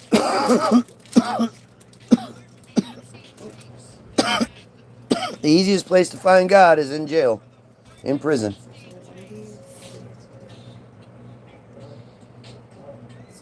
Man, it's just fucking amazing. It's amazing that a Christian can be on here as long as this doofus has been here, saying as much shit as he said, and not one comment worked for him. Not one comment resonated and made sense or anything. It's just all stupidity. Show me any proof besides a book that has been rewritten several times over. He doesn't like that part. Don't do that, Bobby. The Bible condemns people for hurting children as much as other people. Where? People that say, oh, I'm sorry, God won't do that. God won't do that again, and they do it again, will not be forgiven. That's not what it says. You seem to be one of these arrogant assholes pretending to know more than your more than, what the practitioners and what the Bible says.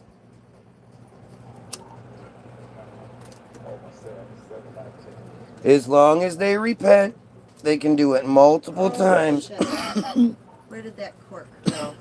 There's a cork missing. Did it go under the bed? Oh, there it is. Is that it? Yep. My nerd wife. Oh, she's such a nerd. She's hot though, so it works for me. I don't know what the fuck you're doing. We got too many fat girl friends. They're used to fat girls buying these things, so it's only sized in fat girl. Wow. Is that the last one? Nope. There's one more. Might need to make it smaller, but so they said put it through here. And then Here, yeah. You gotta go. this. No. No. Go this way. You're supposed to tie it in the front. Oh, you have to tie it. Okay. That seems like a dumb thing to do with a leather belt. Because you can just put it back through the other things and it'll hold, won't be flapping out or anything. Yeah, that's going to be like... At least you're going to know what it's like to have a dick for a while. How did she... She made it look so easy. I think she went under and then down.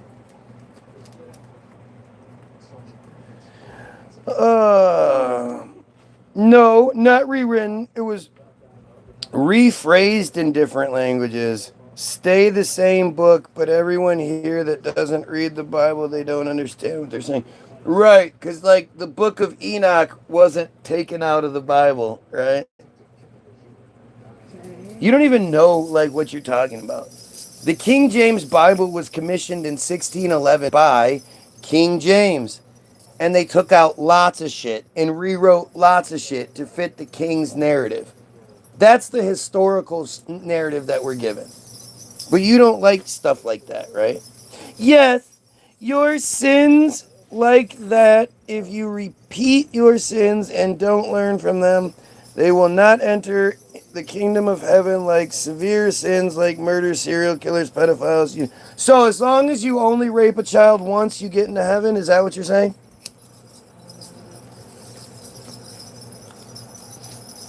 As long as you kill someone once, as long as you do all these things just once. Oh. Anyway, this level of stupid is irritating. And to be shown zero viewers and 11 likes this whole time is pretty irritating as well. Just seems like a bad design. Is that? Yeah, thank you. Do you need it tighter? No, comma, still, comma, no harming. Oh, there Period. A person for life is still punishable. I've read the Bible, John. Its main goal is to make you fear something that doesn't exist. Yeah. I love how, again, he keeps creating a narrative so that he has something to say. You haven't read it. Does it sound like we don't know what we're talking about when we're quoting things, and you seem to be struggling so hard to actually say something? Does it sound like we're the ones that don't know what we're talking about? I mean, it's pretty amazing. Again, I have 0 viewers and 11 likes, so if you're watching, like, share, and sub. It's supposed to matter. It's supposed to matter. It's supposed to. Anyway, I'm gonna bounce. You guys have yourself a great day. Go check out the link. Go get your free download. Go check out all the songs we have posted on the page now. I posted all the videos. You can go check them out. They're fucking awesome. Share them with people. Go get your free download. Go check out all the links in the description that prove everything I'm saying, or disprove it if you can. I guess I hope you can. But have yourself a great day, and most importantly, you pedophiles, kill yourself.